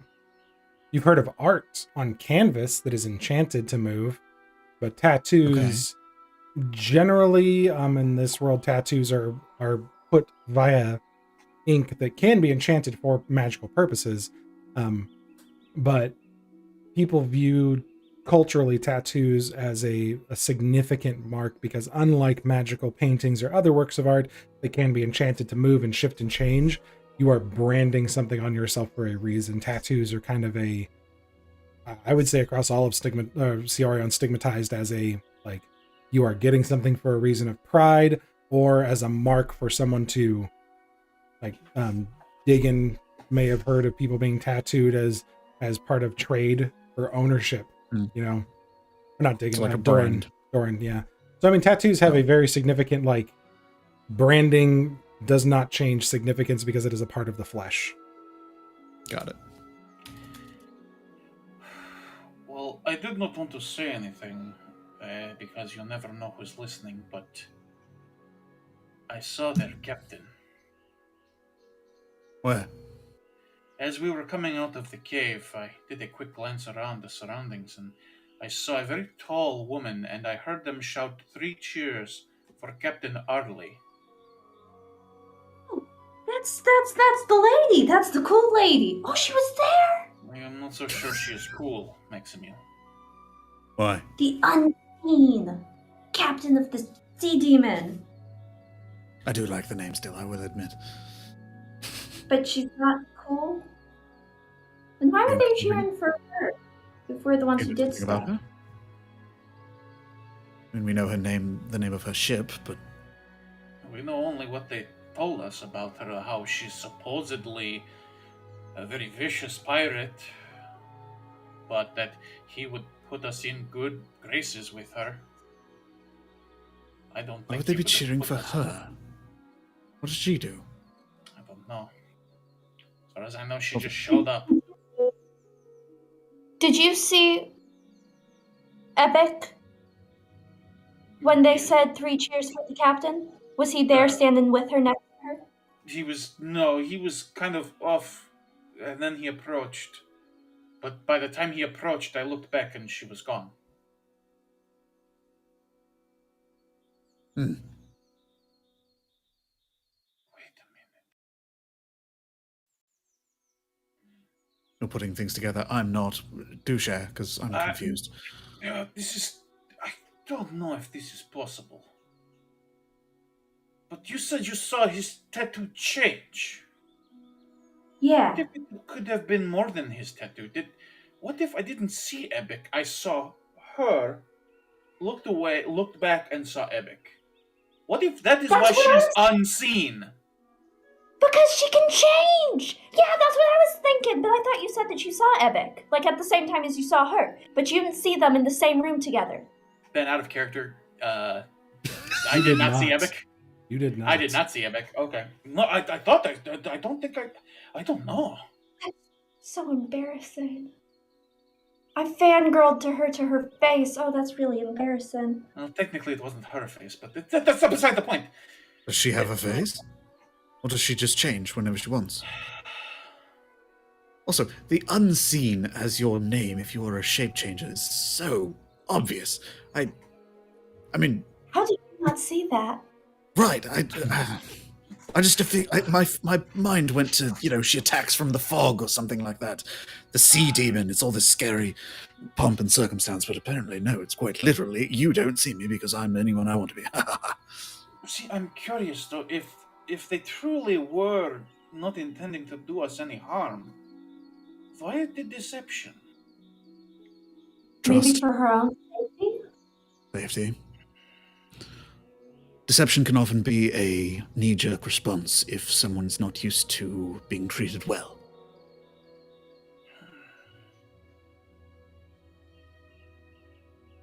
Well, But why were they cheering for her? For getting us to do something? Yes, that I still don't understand. she, as Epic, got us to get them free. So that is why they would cheer her. Yeah, but that seems Why would like Why would that be her victory, not ours? We ours. Her men are loyal to her and not us. are not the captain. Exactly. No, but we certainly, well, you guys certainly kicked butt. I do not like having the wool pulled over my eyes. Honestly, this whole thing has left a bad taste in my mouth, and I kind of just want to get to where we're going. They weird me out. I don't know. We freed pirates. Yes, but to be fair, Bless you. the monster was a far worse enemy. And it was saying that it was going to eat the people. Pirates. Well, I hope not. pirates are simple. I don't hold any They guilt just- about killing Ben, that you see creature. how many pirates there are? Why are we debating this? Do we want to go back? Does it matter? Well, No. I mean, There was We a have- total. some of us are. Sorry, there was a total crew of about 35 outside. Yeah, that's too many pirates for just us to take on. Look, I And why think would we want to? They have. Well, they have cool artifacts. Well, they may have cool weapons, but that's way too many for us to take care of. Well, if so, artifacts. Well, Weapons. There were no, there were weapons. Yeah, that's what Unmarked they were- weapons and drugs. Indeed. It seemed like they were a supplier to many different ports. I Well, would feel I- better getting those now- weapons and drugs now off the street. that is. That changes things for me if there is a chance for us to get some interesting weapons, maybe we should think about sneaking back. Sneaking back would be risky, but the don't- reward could be quite useful.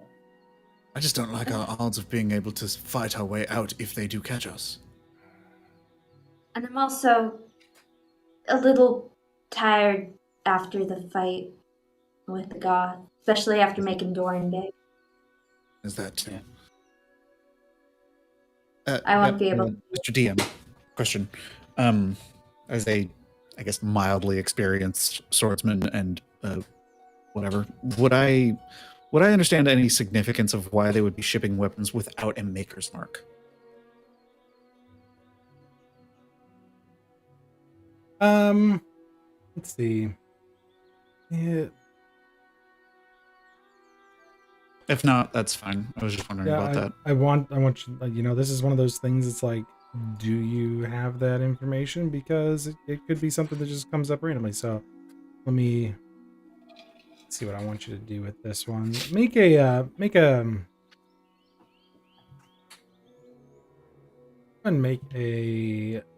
history check for me. All right.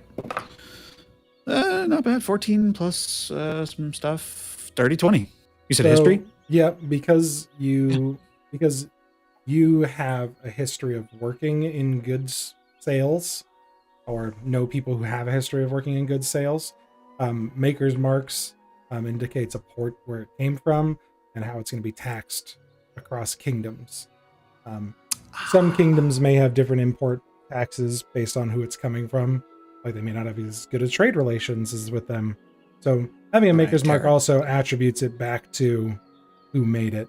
So unmarked weapons, things like that, they could be enchanted with bad, like terrible magics, and nobody wants to be the one responsible for what those things do. So if they're just mass producing a bunch of weapons like dwarves, mark everything. Half orcs and orcs, they really like to mark what they've made as well with a mark. Elves used to do it. It is definitely a tradition that started with elves. I wouldn't know anything about like who would be interested in making sure that theirs is not marked, though, right? That seems like that's kind of outside of your purview. Yeah. Okay. Yeah. You just know that it'd be marked for like tax purposes, really. Yeah, like tariffs and whatever. Criminals. Tax evaders. Oh, now we gotta go after them. No. Oh God, it's the IRS campaign.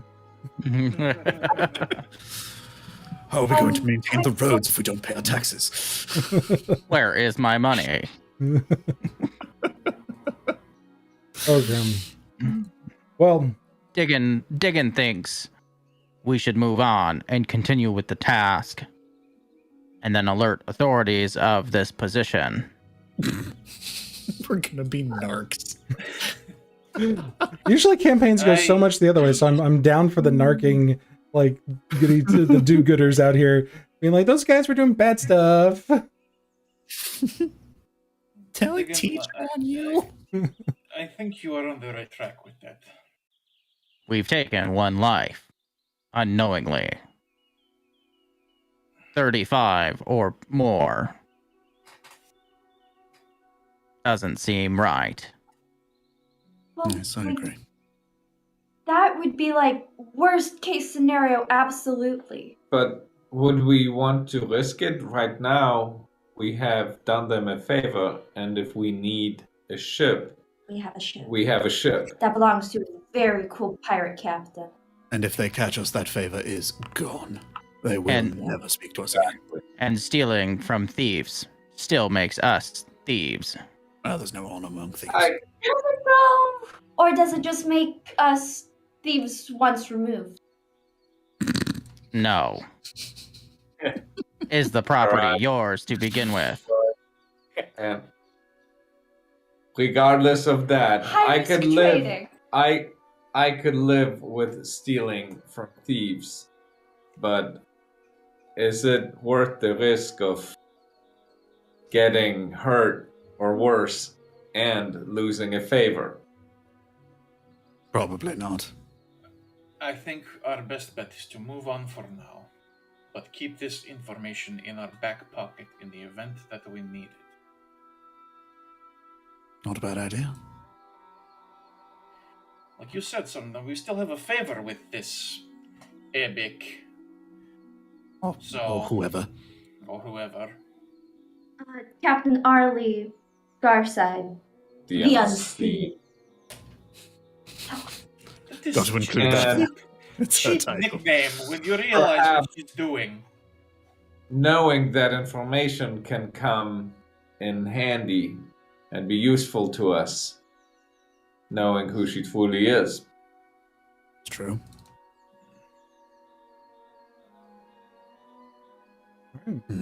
So you guys gonna hit the I road vote again? we. Yes, we should move on. All right. Well, you guys are preparing to move on and head out. We're gonna go ahead and take a quick break, and then we'll come and wrap up our stream. Cool. Sweet. Cool, cool. I'm gonna try to switch the audio back over there, and yeah, we will catch you guys back in just a few minutes. Guys will be back in like, let's say 5 minutes. Do a quick break since we got about an hour left. All right, Sounds good. we'll see y'all soon. Cool.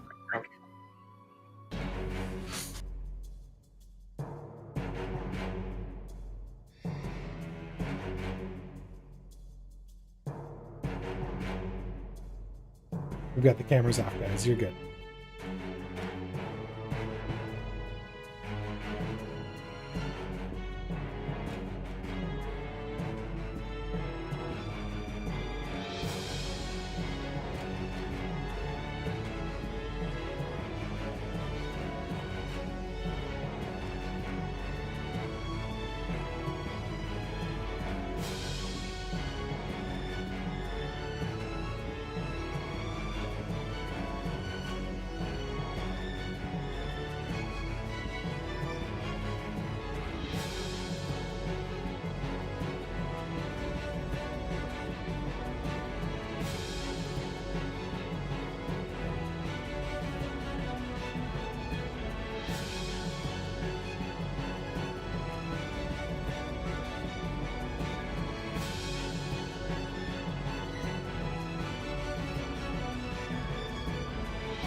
All right. Hey, I'm back. You guys all ready to come back? Stream can hear me. They can't see and hear you yet. Okay, then. We can just come on back. Come on back, guys. Throw you right back in. Sorry, it was a war zone in my house there. I was like, oh my god, everything's happening. All right. I have water that I haven't had a chance to drink yet. We need one of those like stream points things where it like reminds you like hydrate. I know. What was I hydrating with that whole time? Coffee. Nice. Very good for me. That's why I have water this time. Okay. So we left off and you guys were preparing to hit the road again. And nobody wanted to go back and deal with weird, creepy, possibly shifty people. But following our standard Doran guiding, Soren and Diggin scouting, Maximil foraging, and Turok as a sentinel. Is that correct? All right. Yep. We'll get a departure roll for the last section here. Can I please get a D12 plus your survival bonus, Doran? Oh, that's right, D12. Yeah, Oh, that's not bad. That is an 11 on the die plus 4, 15. Okay. You guys have seen some really cool stuff, gotten to some weird, crazy dangers. So you said 14? Correct? 15? 15 total. 15 total. Okay.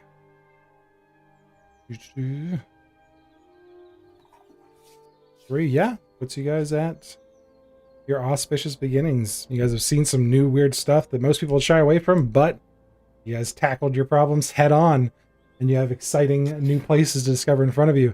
You guys get a +2 to all rolls on the travel events table. Ooh. And any outcomes or initial outcomes for encounters, you guys get advantage to check the initial outcomes. If you're like trying to avoid something bad, and advantage. Okay. Oh, give me 1 second here.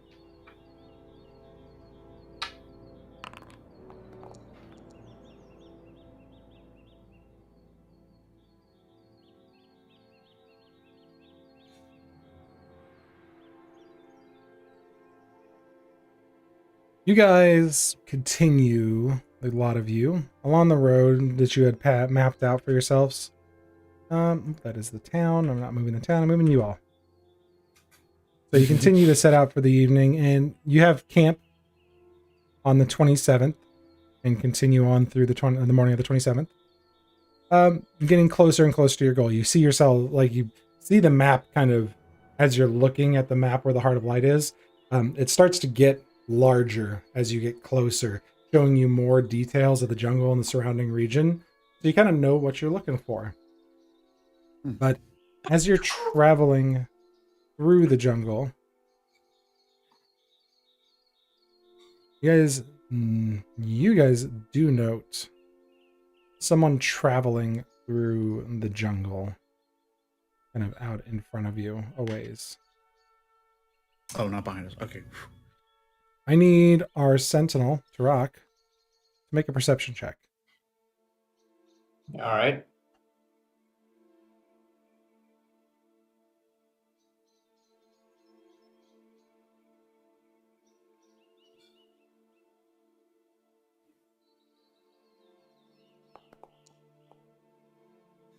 And that is a 16 plus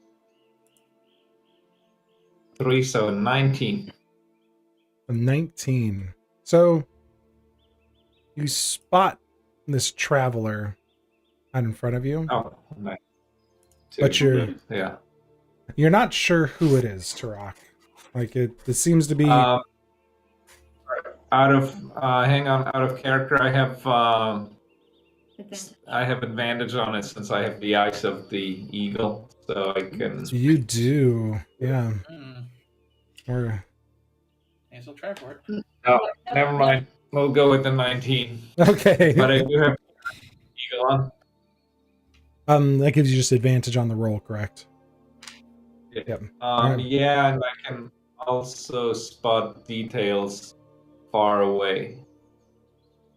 So this is just a chance encounter with an individual kind of out ahead of you. You're not sure who it is or what they're doing this far out in the jungle. They are cloaked and kind of disguised a little bit, but you can decide what you would like to do. If you want to avoid them or continue on. So is it a single individual Yes, it is a single individual. with a horse or on foot? On foot, walking fairly spryly through the jungle out in front of you a ways. Almost as if they're following a game trail. Okay, what kind of weapons, if any, do I see? With your eyes of the eagle, you can spot a bowstring underneath the cloak, kind of sticking out from the tail end of it. All right, I turn to the party. My friends, I see someone ahead. It seems to be a hunter, perhaps. One individual traveling by themselves. Oh. Maybe we can see if they're friendly. Max, can you send a message to them so that they're not, startled? Maybe that Or just- too much. I do not believe they would mean us harm. I truly think it might just be a hunter. It may be useful to talk to somebody who may be familiar with the land. Watch out for they- various dangers or things like that, yes. I think we Yeah, should I had approach one it the in- normal way, though. I had a run-in with some similar people on my journey with Rodnan, and, they helped let us know about a group of dinosaurs that were up ahead, so we were able to slip by them fairly quickly and easily and not eaten by dinosaurs. I remember that trip.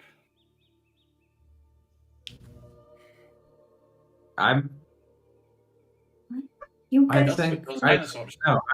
think it makes good sense for us to at least try to contact them. I agree, but we should do it in person, not with psychic thoughts. It may scare them. That's fair. All right, let's go say hi. Okay. How are you guys approaching this person? You gonna holler at him, or what are you guys doing? Dorian's just gonna be like, hello, person! howdy, fellow traveler. Diggins gonna go off trail and just sneak in, stay in the flank. And Perak will try to see and use the eyes of the eagle to see any sort of reaction that may spot as we call out to that person.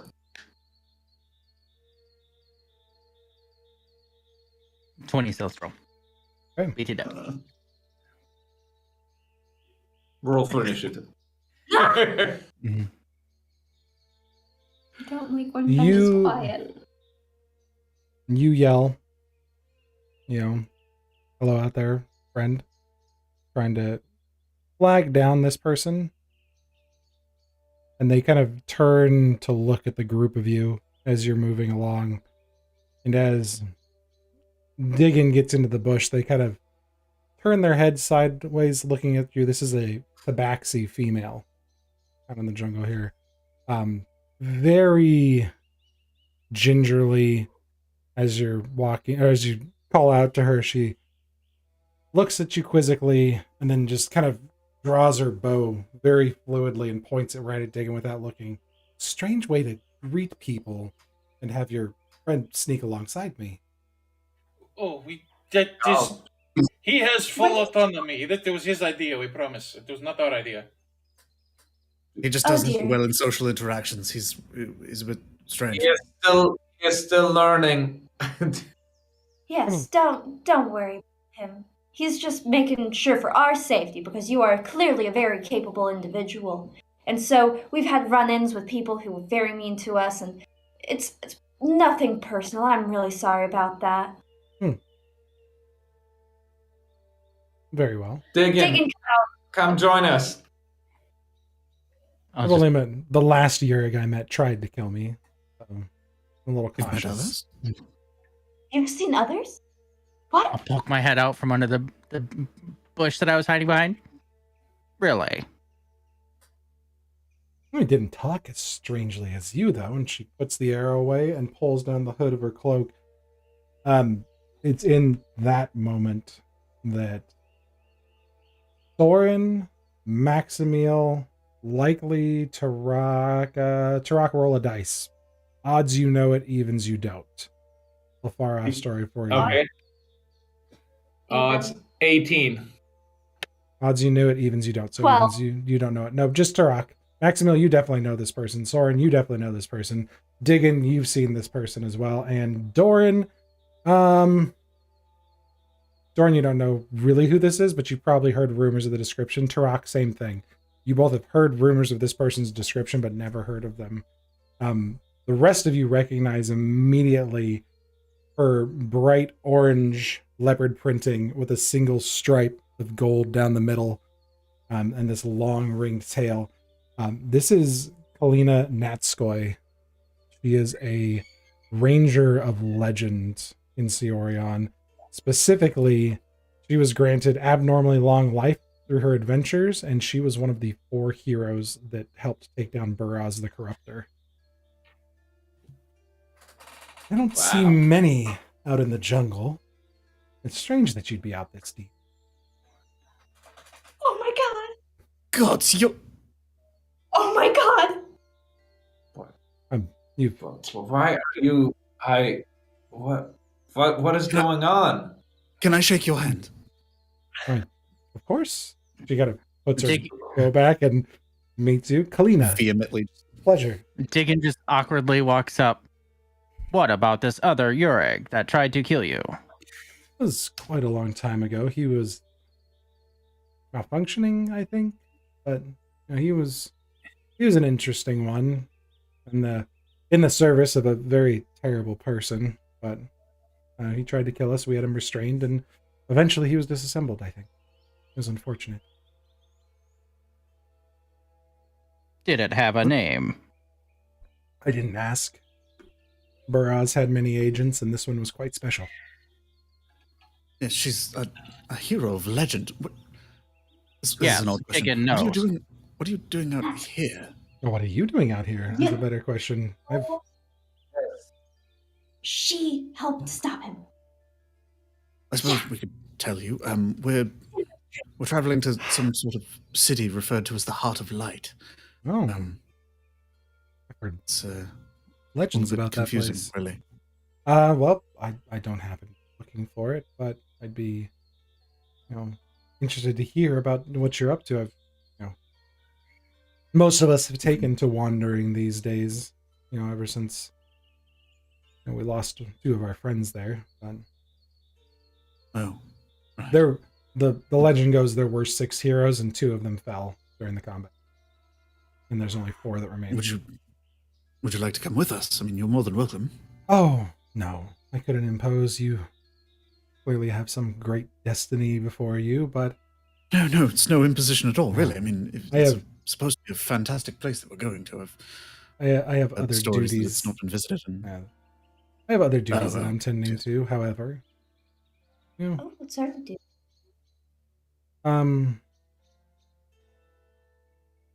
I'd be more than happy to entertain and share stories for the evening and help protect you all. Set up camp together, and we could bunk together for the evening. would be Yeah. an honor. I think Pardon we my most friends. appreciate it. Pardon my friends and their rudeness. We would love that, but do you know any more Uregs? I don't. I'm sorry. I spend quite a lot of time traveling, and they're very, very rare. I haven't seen very many. of them. Interesting. I've heard terrible rumors that they're starting to appear more in the south around in Lamindor, but it's just rumors. People tell ghost stories all the time. South. In Lamindor, the continent farther to the south. Yes. Yes, Lamindor. Diggin knows it well. Very large place. Best of luck trying to find anything there, but ever since the fight, I've kind of made a promise to myself never to return to Limendor.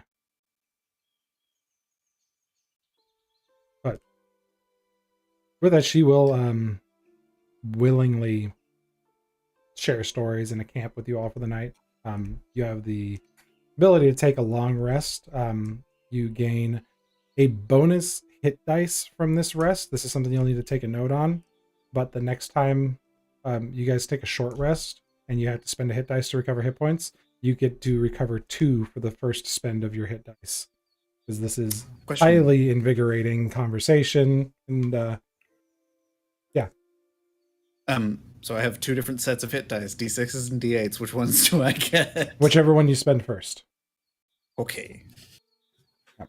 So the next hit dice you spend to recover health, you get 2 dice instead of 1.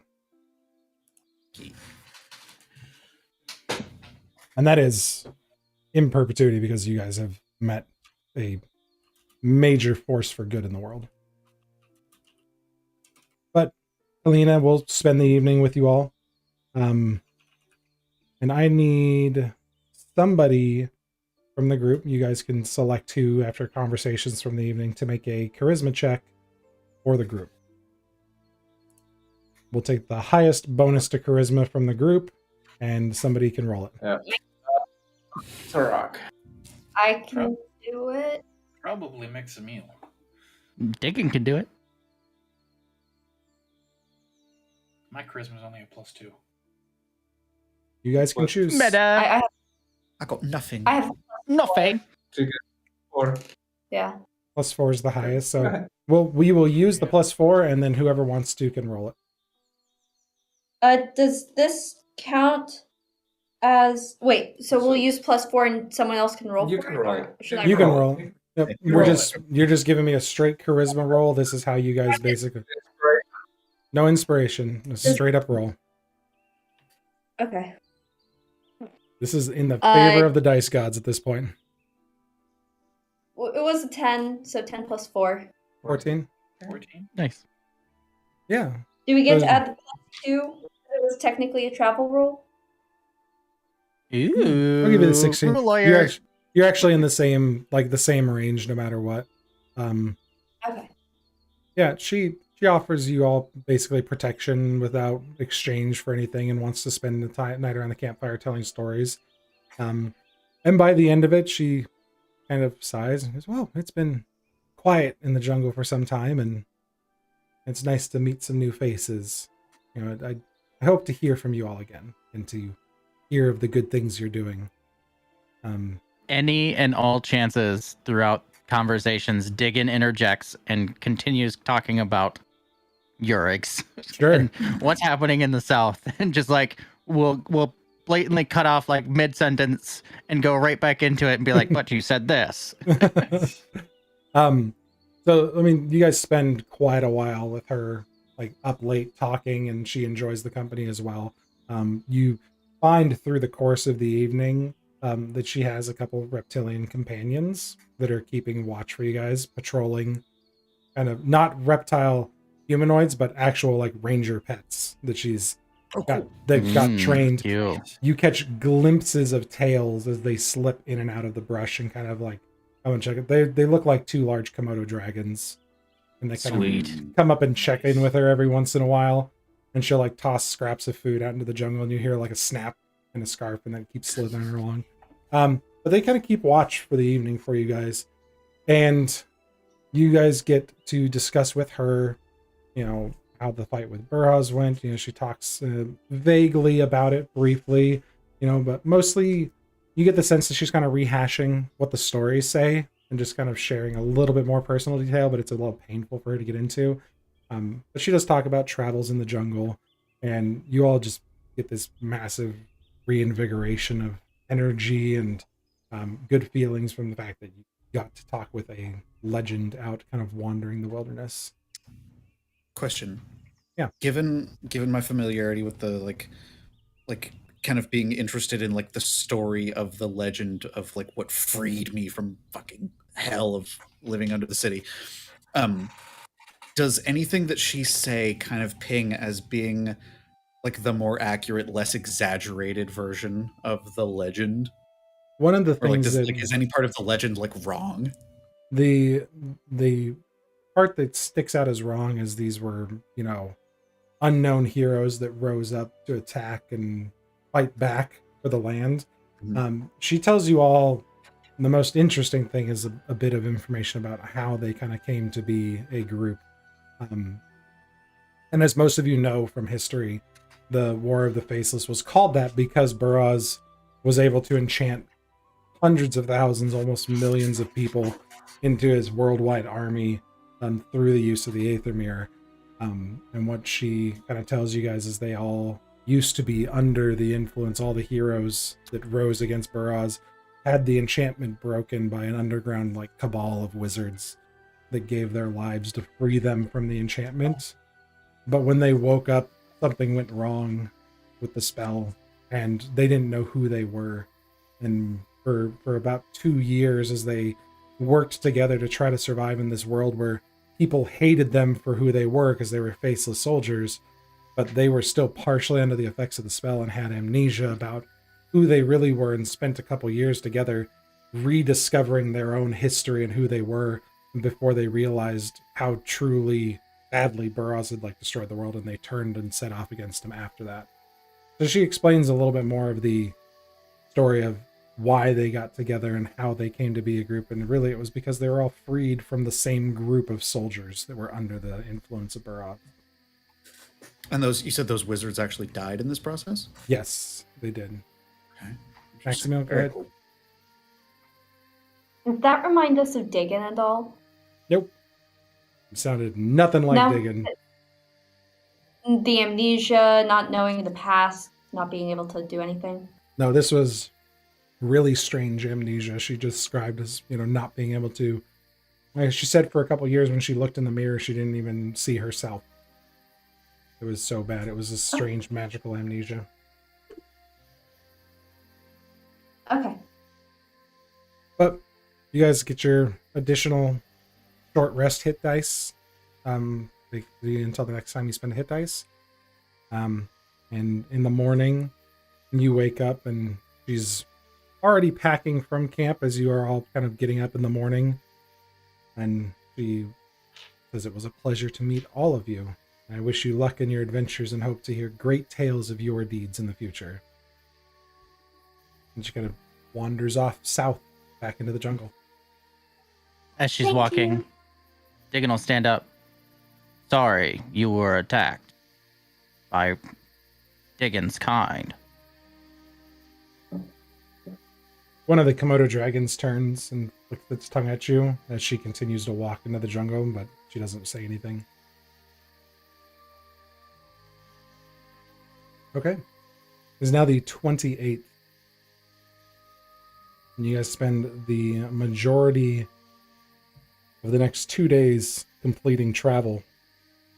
And finally, late in the evening of the 29th, right near the edge of the jungle where the trees are thickest, as it sparsely opens up to more grasslands, you guys spot in the dim light a glowing pool in the distance. And as you're closer onto this map, you see what looks like a ring of stones around a pool of water, and in the center of the water is the symbol for the Heart of Light.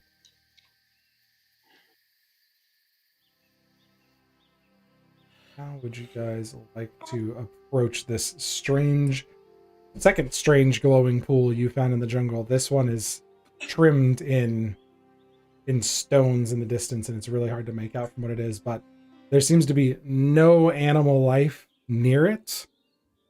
Everything seems to be fairly quiet. You can hear the wind rustling through the trees, and that's about it. Huh. Is this the gateway? I would like to say a few words to Mother Katala. Yeah. Just sit down and kind of have a moment of contemplation, I guess. Reverence. Sure.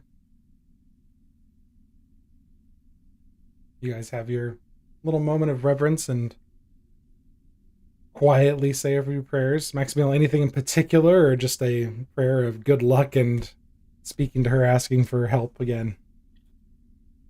I'm going to say, "Hi, Mama Katala. Thank you for everything you have done. Thank you for the journey that was relatively safe. We are about to approach something that's very important to you. I'd like you to know that we mean no harm towards you or it, and we want to do everything within our power to help keep it safe. Just so you know, we're not trying to do anything funky with it. And if there's anything that we should know about it beforehand, before coming close to it, I'd appreciate it if we could figure out what that was, with a little bit of help from you. Thank you. You're really cool so far. I mean, you're really cool anyways, even if you help or not, but thank you." Make a persuasion check. No one. This is your thing.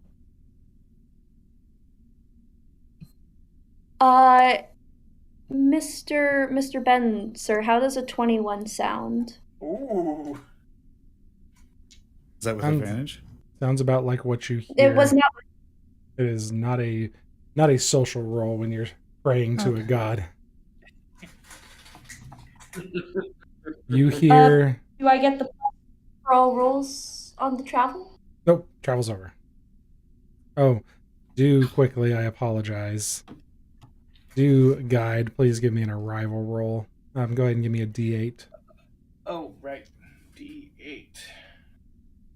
Just D8 plus my survival, or just D8 straight? D8 straight, and there's bonuses from the event.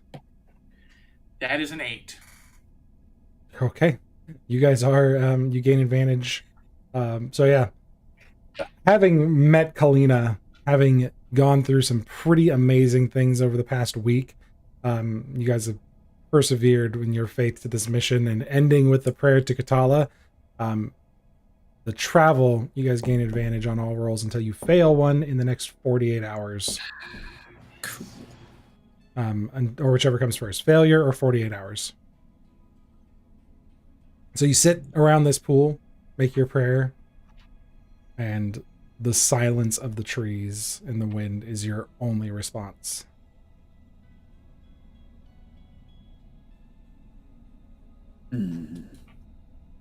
But about 50 to 60 feet ahead of you, the tree line breaks into this smooth, mossy clearing with a pool of water in the middle. There's a slight shimmer from the moonlight coming from it, but there's nothing else.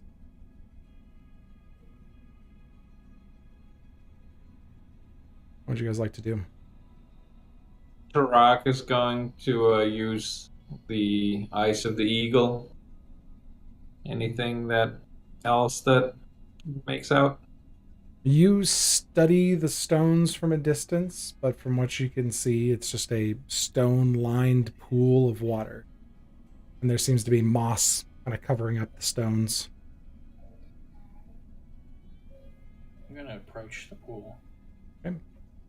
You walk closer. Yep. Walking close. You all step closer to the pool. Your feet just start to spring slightly as you step on the mossy ground beneath you. It smells sweet, earthy, but nothing changes as you get closer. Does it seem magical? Is it magical? It's glowing, right? That's a good Very question. lightly shimmering from the moonlight. But that's just bioluminescence or the That's moon. just the reflection. moonlight. Yep, there are no trees above and no clouds above you. Well, I want to Make take a minute to Make a ritual cast detect magic. Sure. As you start to do that, Maximil, since you asked, make a quick perception check. Just as you're kind of looking around you, above you. That's another natural 20. Oof. Okay. Well, you look up at the night sky and get a good vision of what's above you. You can see the moonlight shining down, and you can see clouds kind of moving through, and then not touching this area as this little patch of starlight is permanently visible above you. Magic sky. All right. You guys doing anything while Soren ritually casts Detect Magic? Okay. Just You know what that star is?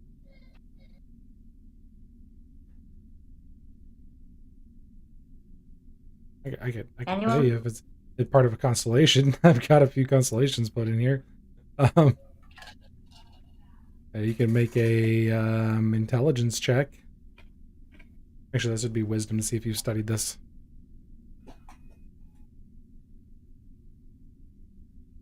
If you want to. I'm asking someone else. No. I mean, nobody else has really studied stars, so. You do know one constellation that's made up of 13 stars that's kind of prominent. Actually, hold on. Let me double check my times of year.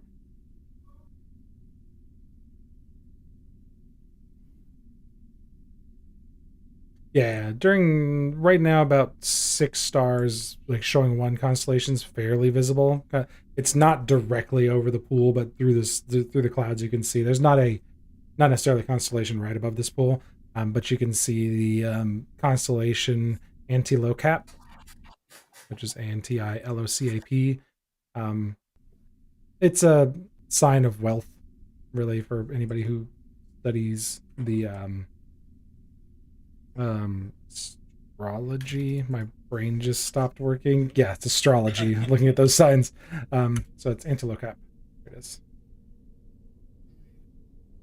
And I have the party selected. So now we'll go to OOC. But you complete your cast of ritual magic, and this entire area is bathed in more magic of different types than you've ever been exposed to. Oh boy. It is a font of magical energy streaming towards the sky. Just kind of, as I see this new vision, just imagine sitting in the jet stream of Old Faithful as the geyser is going off. This is a geyser of magic. wow. This is the most magical place I think I've ever heard of. This is this is incredible. So could the That is magic a- be preventing the clouds from covering that point? I think so. It's the stream. It's a geyser heading straight up into the sky. And it's coming from the pool? Uh-huh. I'm gonna do something Does stupid. it even- Do it. I'm gonna Does stick it my even look hand into dangerous? the pool. Wait. Before you do something stupid, I said it. I don't know. So I you put rope around him and I give him a rock. okay? You quickly Okay. try to throw the rope around him. You are not pulled in. Okay. However, you reach your hand in, and as you do, the moss erupts off the stones around you. And 14 stones are alight with 14 different runes in Bradige. What did you do? What? I And- touched it. I need everybody to roll initiative, not from the sense of a combat, but there are actions occurring that I need you guys to do in order. So give me just a moment. Is this a puzzle? Is this what? A puzzle? I am just Oh. putting you guys out on the map because you have to operate in order here. Go ahead and roll your initiatives just so everybody can act or do an action. Ooh. Finally! I feel like that's cheating though. I rolled a 6 on my actual roll. But it is at a Surely +5, so 11. Soren got an 11. 19. Yeah. 19 for Tarak. And correct. Maximil, A natural 1 for a 3 for Maximil. you're killing us. A natural one too. Don't worry. Nice. Okay. Second Five. natural 1 for initiative this session. Ooh. Dice jail You- or dice jail. You all Nice job. feel and sense the magic energy now as this ring, the exterior encasing of the magical energy, shines like a beacon while you're standing within this grove. So you can And we can see it now? you can sense this bluish white wall of mist that is kind of shooting up around you. It's creating this magical energy. And first up, on the action order is Tarak. No. Didn't Soren roll higher? No, I just clicked the button. I actually rolled like an 11. Yep. So Tarak, you're up first. Okay, so say again. So there's this magical beam of energy, and It is a- Doran came closer, and we see all these runes that appeared when the moss disappeared from the stones, right? Yes, the stones kind of erupted the moss off around them. This is a literal geyser of magical energy that fills the entirety of this grove now. And Doran stuck his hand into the pool.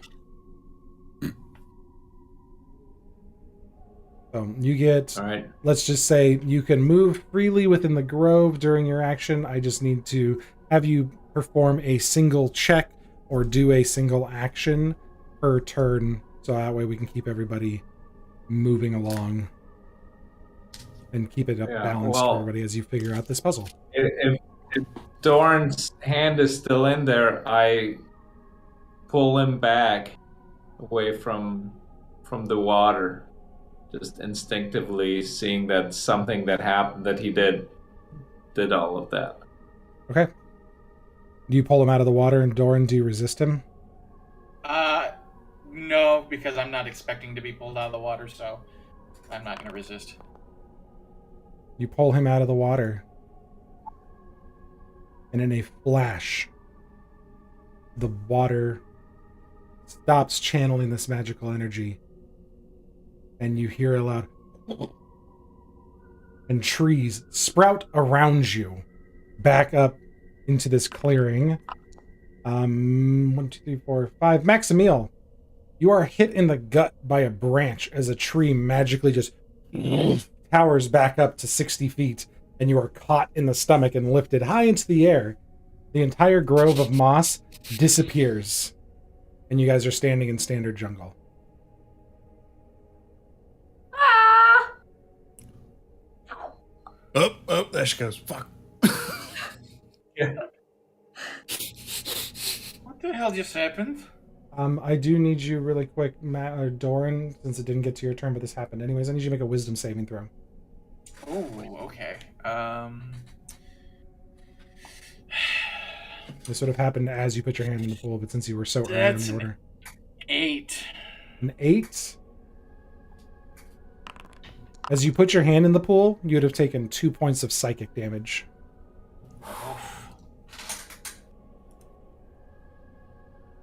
So, the rest of you are on the ground, having trees sprouting from around you, and not been hit.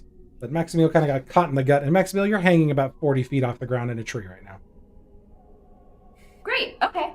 That gives me a good overview of the place.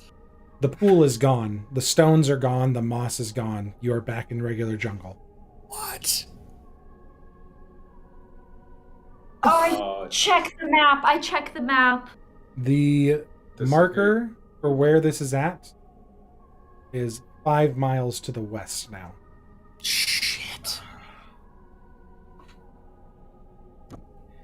Okay, it's miles. So wait, just to be clear, it looks like it moved, not we moved, Oh, right? the rune moved 5 miles to the west. Okay. How aggressive are these trees popping up? And are they still like going, or is it just like all of them at once? It was everything at once. It was as if what's a good way to describe this? You had a digital paintbrush that it was like paint trees in And this like, area, and you clicked it and it went poof, and everything popped up. All right, so Diggin will instinctively like jump out of the way of the one, pull out his daggers, and then like look around for danger, and then realizing that it only happened like looking up to see the screaming Maximil just go flying up. The clouds have since Okay. covered that area again, and you hear life begin to re-enter the area. Birds in the evening, like Question. bats fluttering through. Detect magic lasting for 10 minutes. Can I try to climb a tree and see if I can see where that beam's coming from? Sure. Go ahead and make an athletics check to climb a tree. Okay. Why are you trying to come up here? Coming to save you. Shush. Oh, fuck. Come on. 7. You get up about 10 feet and you slip on just the wet growth on the trunk of the tree. It's gonna take a I'm while. here. Hold on. Shush. Detect magic is a 30-foot sphere around you, so you Oh, you yeah, know you know what you're you know running that the perimeter of that spell wouldn't help you. Maximil, Yeah. branch is slick, Yeah. and you're starting to slip because you weren't ready for this, and you're kind of off balance. Does Tarak see what's going on with Maximil? And if so, can he You all try to run? you all hear the "Ah!" as she takes off into the air. But yes, you can definitely see her. Okay, runs underneath her. In case she slips, that he could at least break her fall in case she falls. Okay. I take rope very slowly and I attach it around my belt and I wrap it once around the tree and then I just hold. To try and like make a very low maintenance check so that if I fall I'm able to try and pull myself up. Sure. Just really slowly, really carefully, and then once that's set up, I go, what should I do? I'm not afraid of heights or anything. I'm just afraid of the fall. Doran's gonna look up and just be like, "It's okay, we're here to catch you." Actually, I cast Enlarge on Doran. Okay. Why? Doran's how tall? You're 16 feet tall now. Yeah. Yeah, with your And arm when span. he reaches his hand up, I he's- should only fall about Yeah, you'll fall about 14 feet, 15 feet as you land in his hands. Yeah. Yeah. It's okay. That is if he catches you. Can I try to lower myself down in my little sexy little pulley system that I rigged up? Yeah, you're good enough with ropes based on where you were raised that you're able to pulley yourself down to Doran's hands.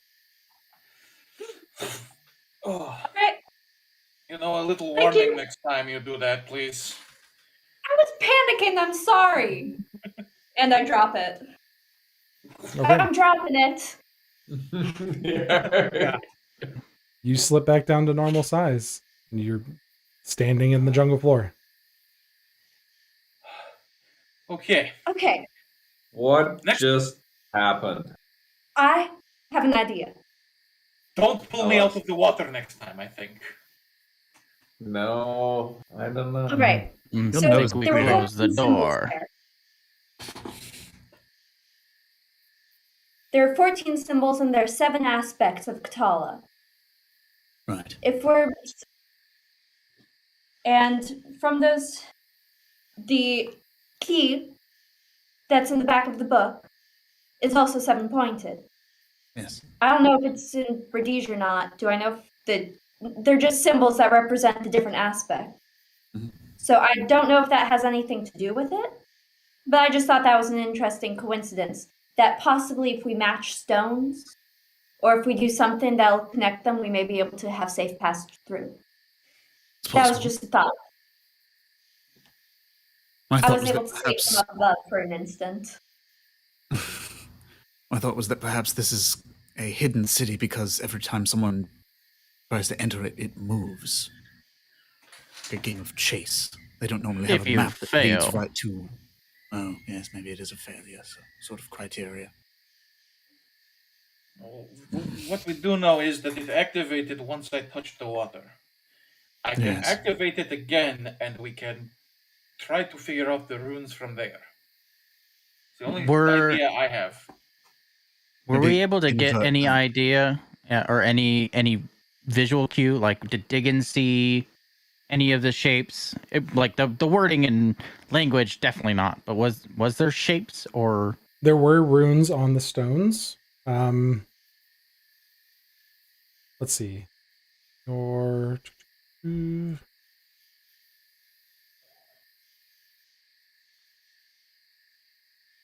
all right, make a perception check for me. The difference above your passive perception is how many you know. You know at least one that you can replicate. You saw 9. You saw one.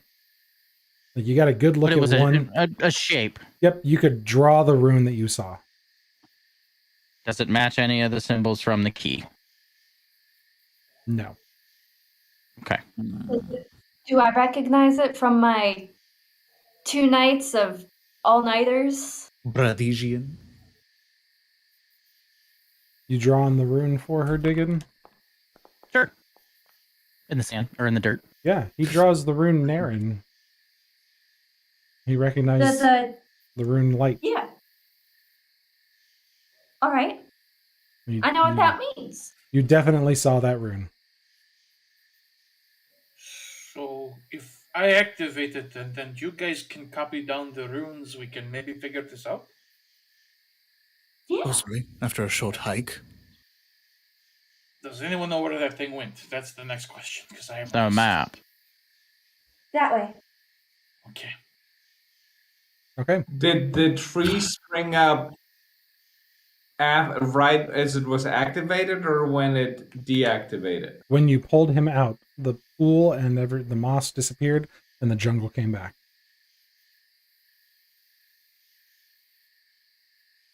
Thorin, did you feel anything while you were touching it?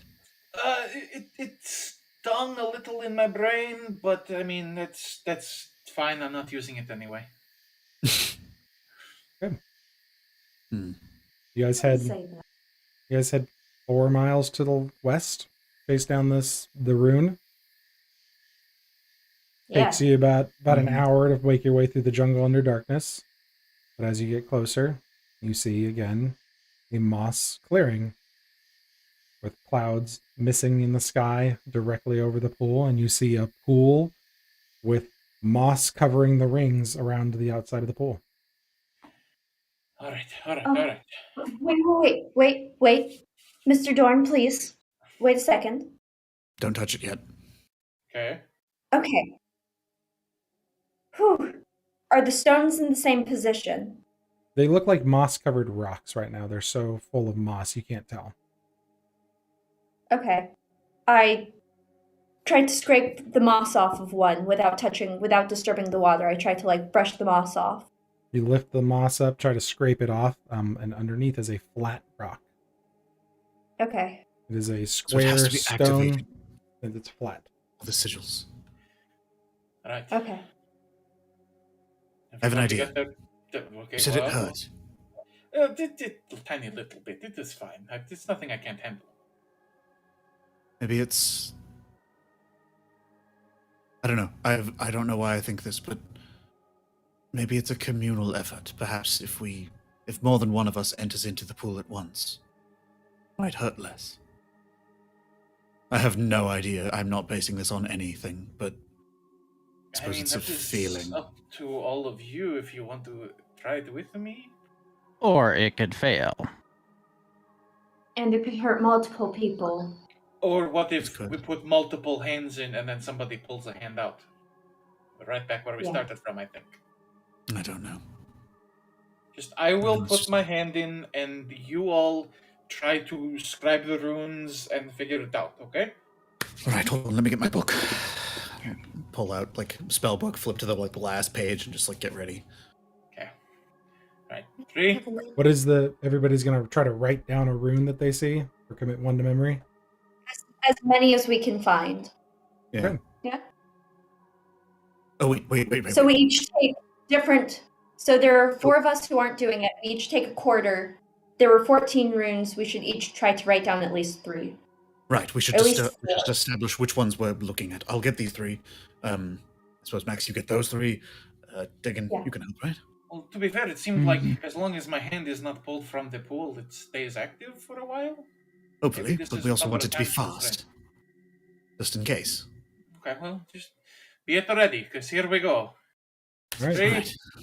2, All right. 1. Hand in. Doran, Nice. Another wisdom save. make a wisdom saving throw. Okay. That's These- not much better, but that's an 11. Okay. You take 7 points of psychic damage. Sorry, Oh. you take 5 points of psychic damage. Okay. Okay. Okay, real quick. Take the 5 points of psychic damage, and the rest of you, the runes all light up again in the same fashion. Really quickly, just utilizing this little hex system here. Go ahead, and Doran is sticking his hand in from this, so we'll say, Doran, choose which side you're putting your hand in from. Put yourself around the Midnight Parliament marker there, and that's kind of where Okay. around the pool you're going to be. So where are you putting your hand in from? Well, if we came from... Why can I not move my character? Just click and hold where you want to be. Oh, okay. Put me on this hex, the one right next to it. Okay. There you go, yeah. And then what side would you like to take, Tarak? Just kind of figuring out where everybody's going to be. Gotcha.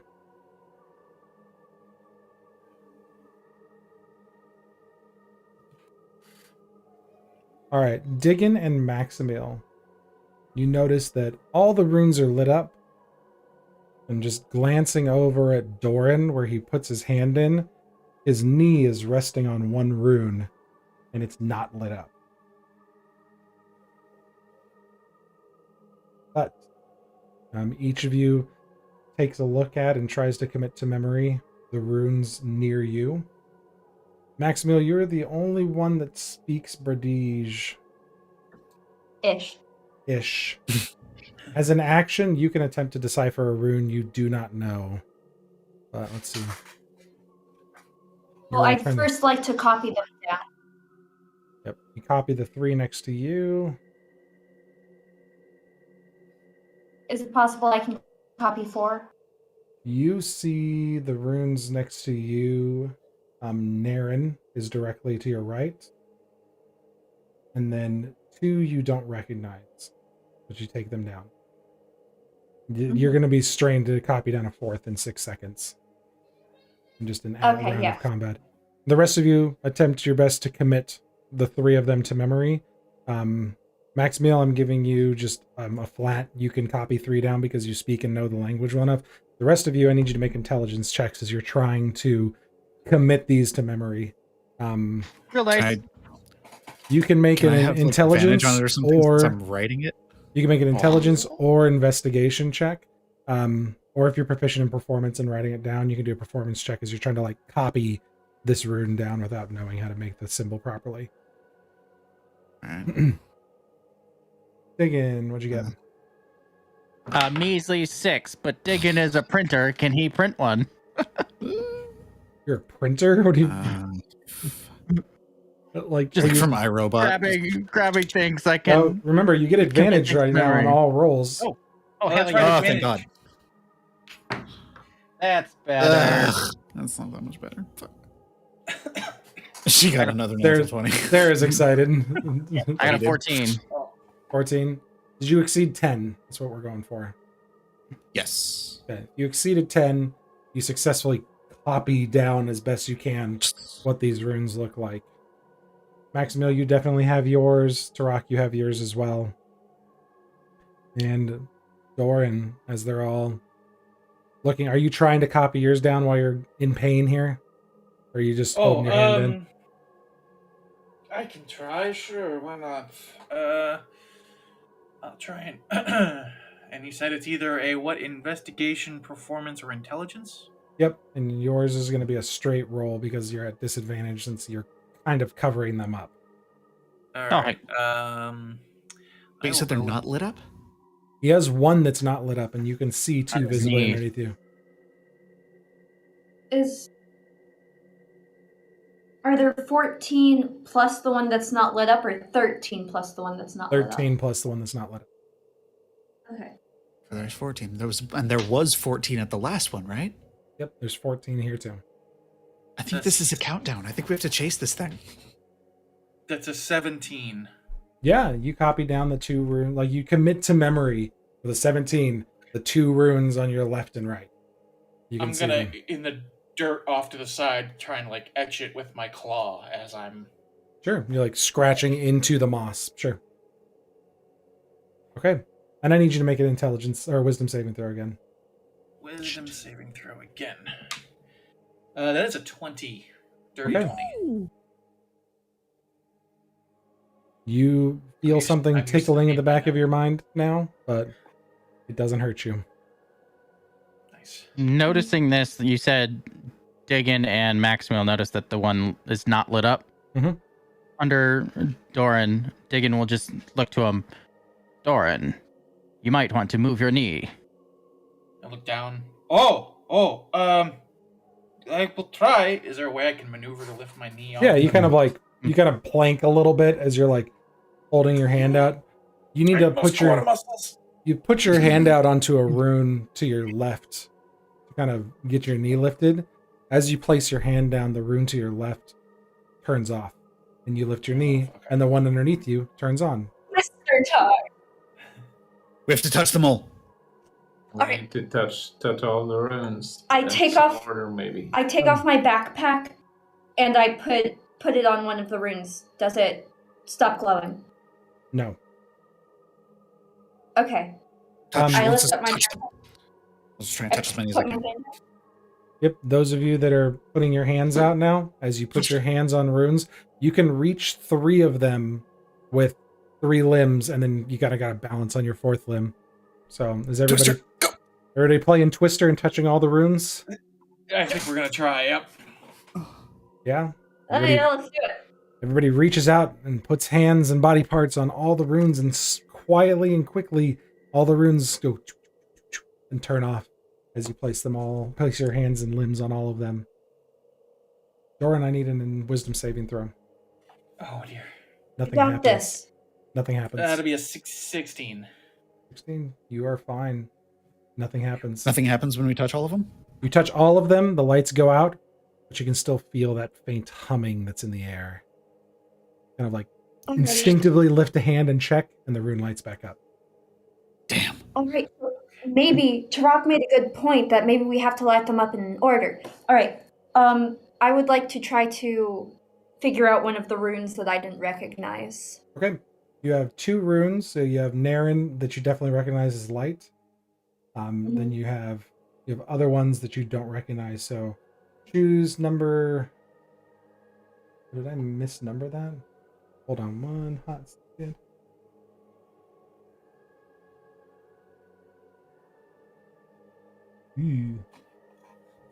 Short a rune because I misnumbered my things here. Goo. I have my big chart of runes here, and I misnumbered one of them. Bad DM. So if we back away, can we get them all to light, or is one always going to be touched by Doran?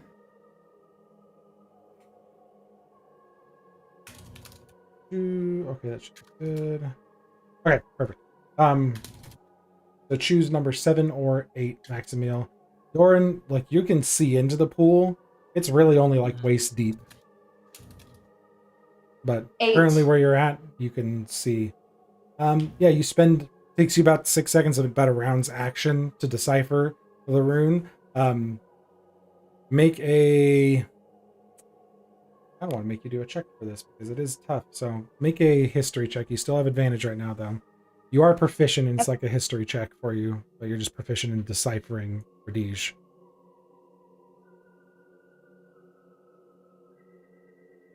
Advantage. Please do better. It was an 8. I don't have advantage anymore. You lose your advantage, and you are not able to decipher this one. It's really tough. You haven't recognized anything like it before.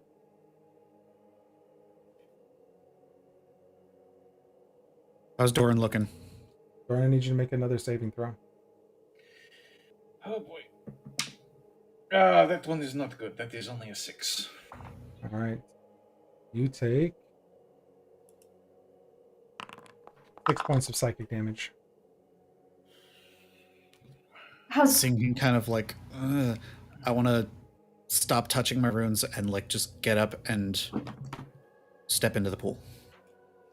Okay, I need you to make an intelligence saving throw. Or sorry, Intelligence? wisdom saving throw. My bad. Wisdom. Okay. That's my wisdom save bonus. 16 plus 2, 18. 18. You're fine. You jump in and Okay, Doran, step out. I want to see if this works. Okay. Does anything happen?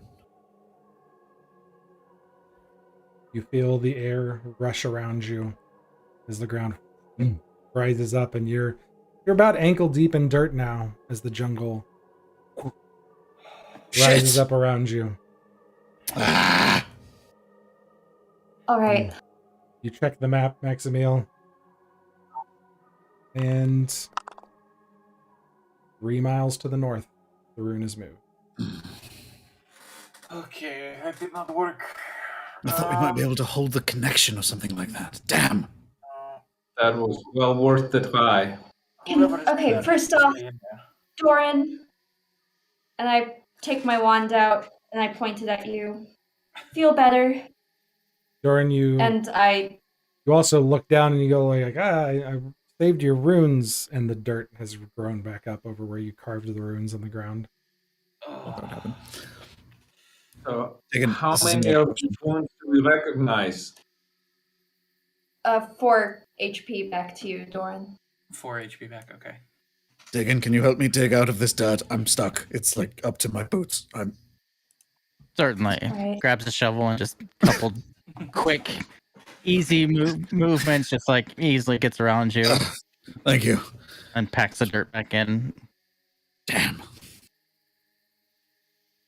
Dig in. Look. Diggin has an idea. Oh, yes. If we are to continue, maybe on the next go, we figure out what happens if one of us can touch all of the runes. Not at once, Oh, okay. but if Well, so none of maybe them are we can- lit, maybe one of us will walk around and touch individuals until there is a change. Maybe Okay, there is a question. sequence. From standing in the The- pool, can you touch all the runes? Mind if we do not know what they mean. How many of them do we understand? I'll need to look at them. I tried to translate this one and it's really rough. But maybe if I can take a look at all of y'all's, I may be able to get something else. So let me see. Okay, so Tarak writes in the dirt the 3 that he memorized. You guys had some time while Doran was getting hurt for a couple rounds to commit a few runes to memory. You guys were definitely able to write down a bunch of them, or write down all of them potentially, or essentially. I'm sorry. Question, Ben. Yes. Would we be able to, if we were standing in the pool, kind of walk around it and touch all the runes? Yeah. Like, while are they you're within standing reach? while you're standing in the pool, you could walk in the pool and kind of touch them. They're like, the pool's waist height for Doran, so for you it'd be a little bit past your belly button. Okay. Maximil, you immediately recognize, as well as Naren, in your personal runes that you looked at, you see Uvar for heart as well. The rest of them you don't recognize. So So I know Light. 2. Light and heart. like, Well, there are only a dozen that I don't know off the top of my head. The place we're looking for is the Heart of Light, right? Yes. What if But we don't know what the only other touch 12 those- say. What if we only touch those 2 runes? It's possible.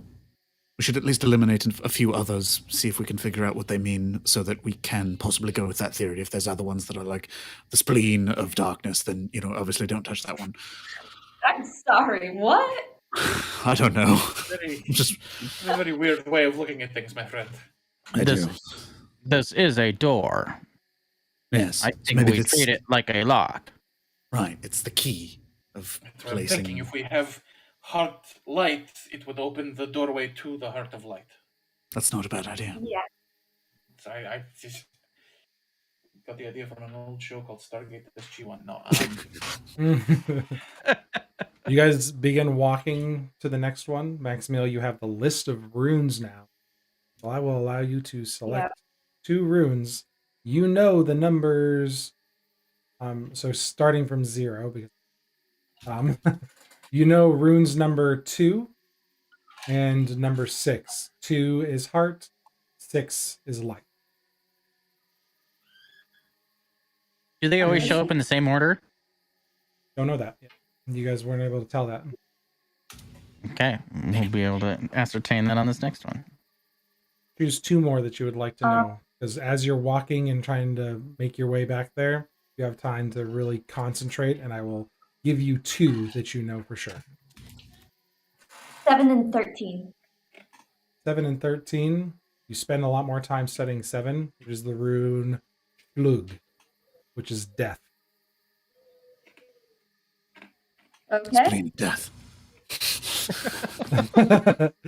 You also study number 13, which is the rune Naj, which means home. Home? Home. Wait. I know that one, 8 Naj. That was one of the first ones I learned. You didn't know the meaning behind it now, and you've got a much clearer picture of it. But you've seen those runes before. But you've seen them briefly. You kind of have a knowledge of hearing them, but you now know that the rune Naj means home. Okay. And what was death? Shlug. Lug. Shlugh. Schlug. But Gross. after walking about 3 miles, you find yourselves back at the moss-covered pool. Okay. I, Soren, All right. appreciate I you was- trying to do this last time. Here we go again. I will do this. So we will, time. 1 second, More Maximil's time. asking something, and I couldn't hear her mic. What was that? All y'all, maybe doing this in the morning. I can pull an all-nighter and see if I can try to figure out all of these runes, but I don't want us to go in half-cocked again. yes, that's a good idea. Fuck it, I'll stay up, I don't mind. I'm not much help, but I know Elvish at least. I suppose we can 2 minds together. I think we can get this done. Well, let's at least try the idea I had. If that fails, then we commit to spending the rest of the night to trying to figure this out. Alright. That's And- fair. We have it here, might as well. And are you going to be touching it again? Yeah, when Doran goes in, Thrag puts his hand on his shoulder and says, "Let me try it now, my friend. You have suffered enough for tonight." It's nothing. I'm fine. I promise. I want to do this. I want to be more than a sword. Okay. Before you go, I cast Cure Wounds again. Just preemptively.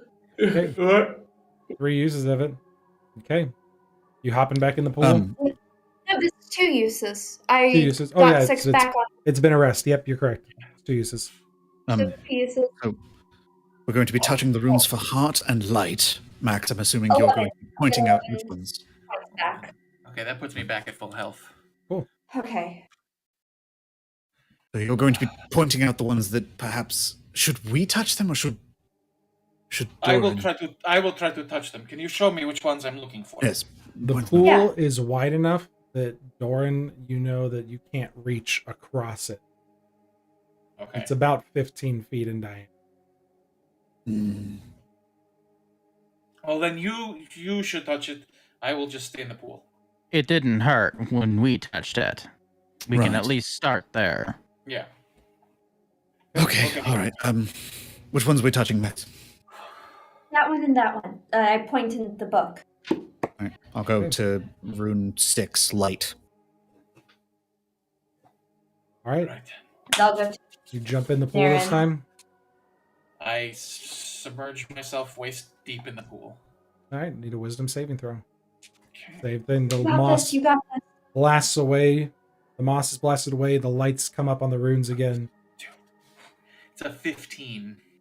15. You do not take any damage. Yeah, The I'm runes getting better light at up. this, I think. The runes are in the same position they were before. Yes. Okay. Waiting for Max to touch hers, and then I'll touch mine. Somebody mark down the ones I couldn't get last time. All right. I think we got all of them. Yeah, you got all of them. You had to We got all of them. redraw them. Oh, okay. You put your hands on light and heart, and nothing happens. Fuck. Doran. But Think. they go. They turn. Do off. they go off or? Okay, so they do go off. Oh, Those two. oh, touch everyone but light and home.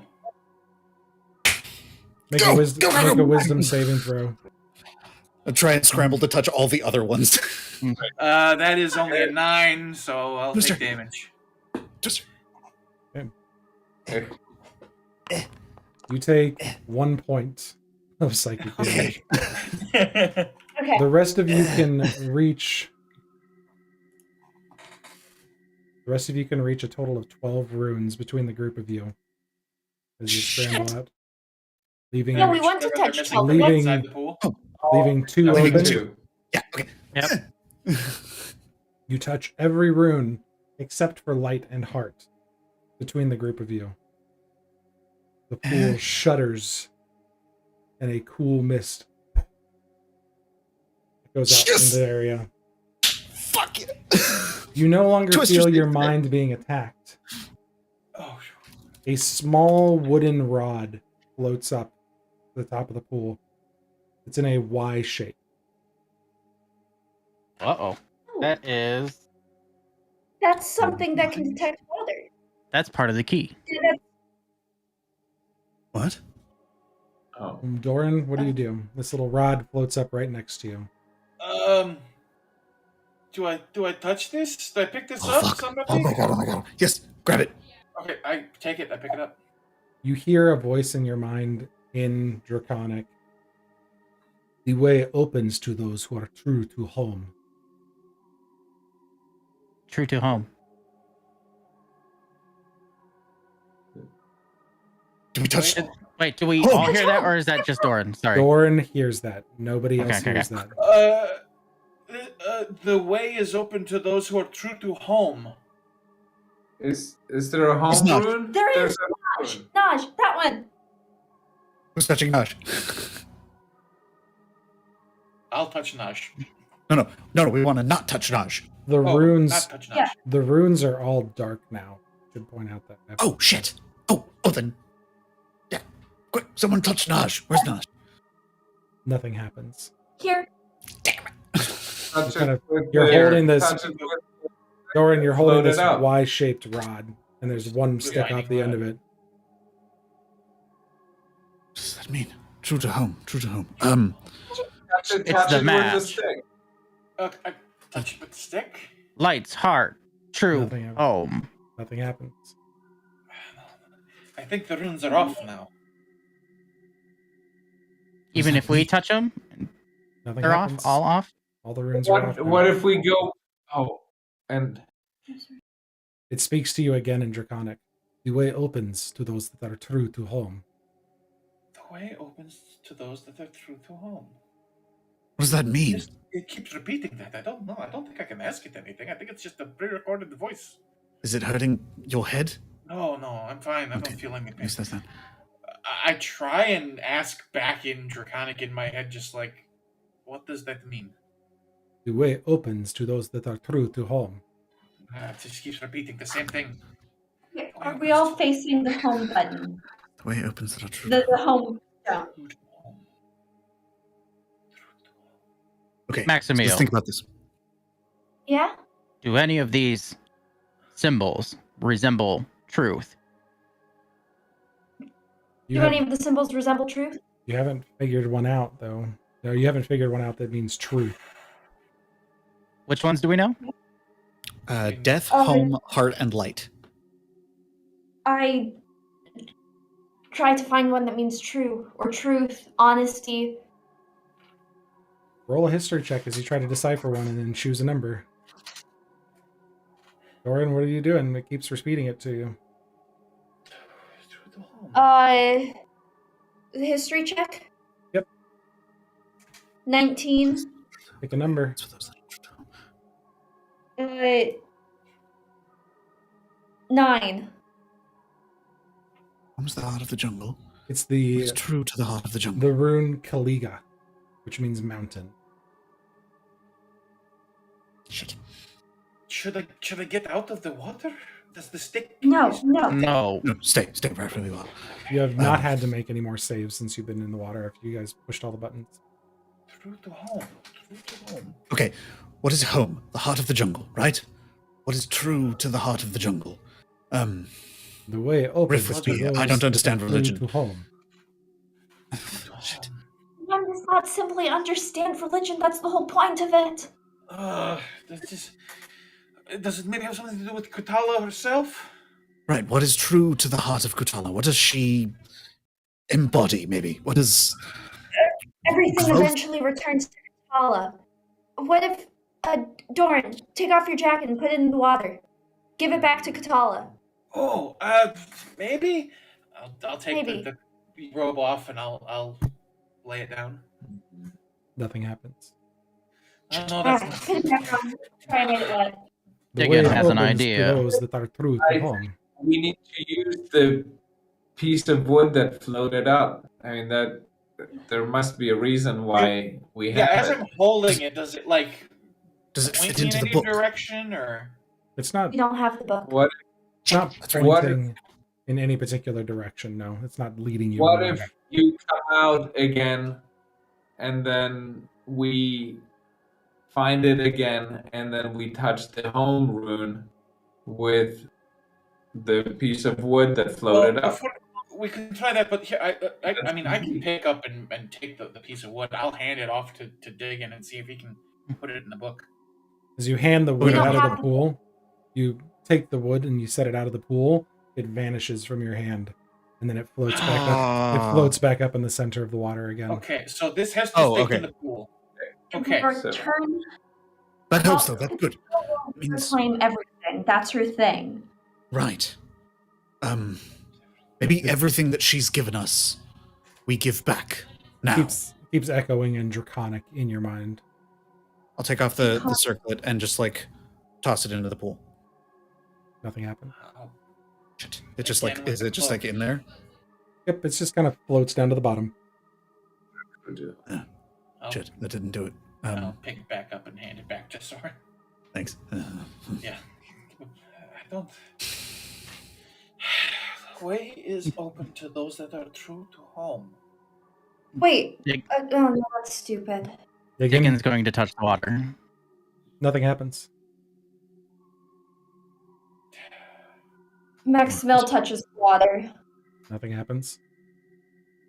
Maximil faces the desert. The Ashahoya. Nothing happens. So she faces the south. What is home?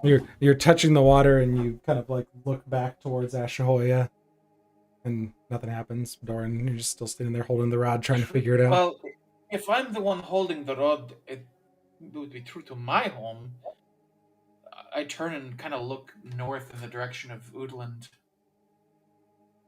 The trees suck in as the pool shimmers and Doran disappears. Oh! The entire jungle starts to shake and pull with energy into the center of this pool. Can I try and dive in? My hand Me was too. in it. Those of you that were touching it disappear. Uh-huh. Whoa! Oh! I wasn't touching it. Oh, shit. The water is still shimmering as Tarak and Soren are standing there, the two of them, alone in the jungle, as this force is pulling them in. Go, jump, and I jump in. All right, we both. Tarak jumps in. You are all pulled through an infinitely long tube of water and color and light, and exit standing suddenly at the other side of this great empty cavern, looking out What the at decayed fuck? trees and a massive, endlessly stretching ruined city. Where And are that's we? where that's What the where fuck we'll was end that? tonight's session. Oh my god! Fuck. True to home, facing home. True to home. Cute. That's why it was in Draconic. Oh, good session tonight. Good job. Oh boy. All right. I'm sorry I Of course, ran a little because- over for our friends that are overseas Oh, right it's now, but good. you guys were so close to solving it. I wanted to give you a chance. Not worth it. But thank you everybody for tuning in to watch us on the stream tonight. It was a pleasure having you guys all here. And I'm going to shut off the stream. We will catch you guys next week. Have a good night.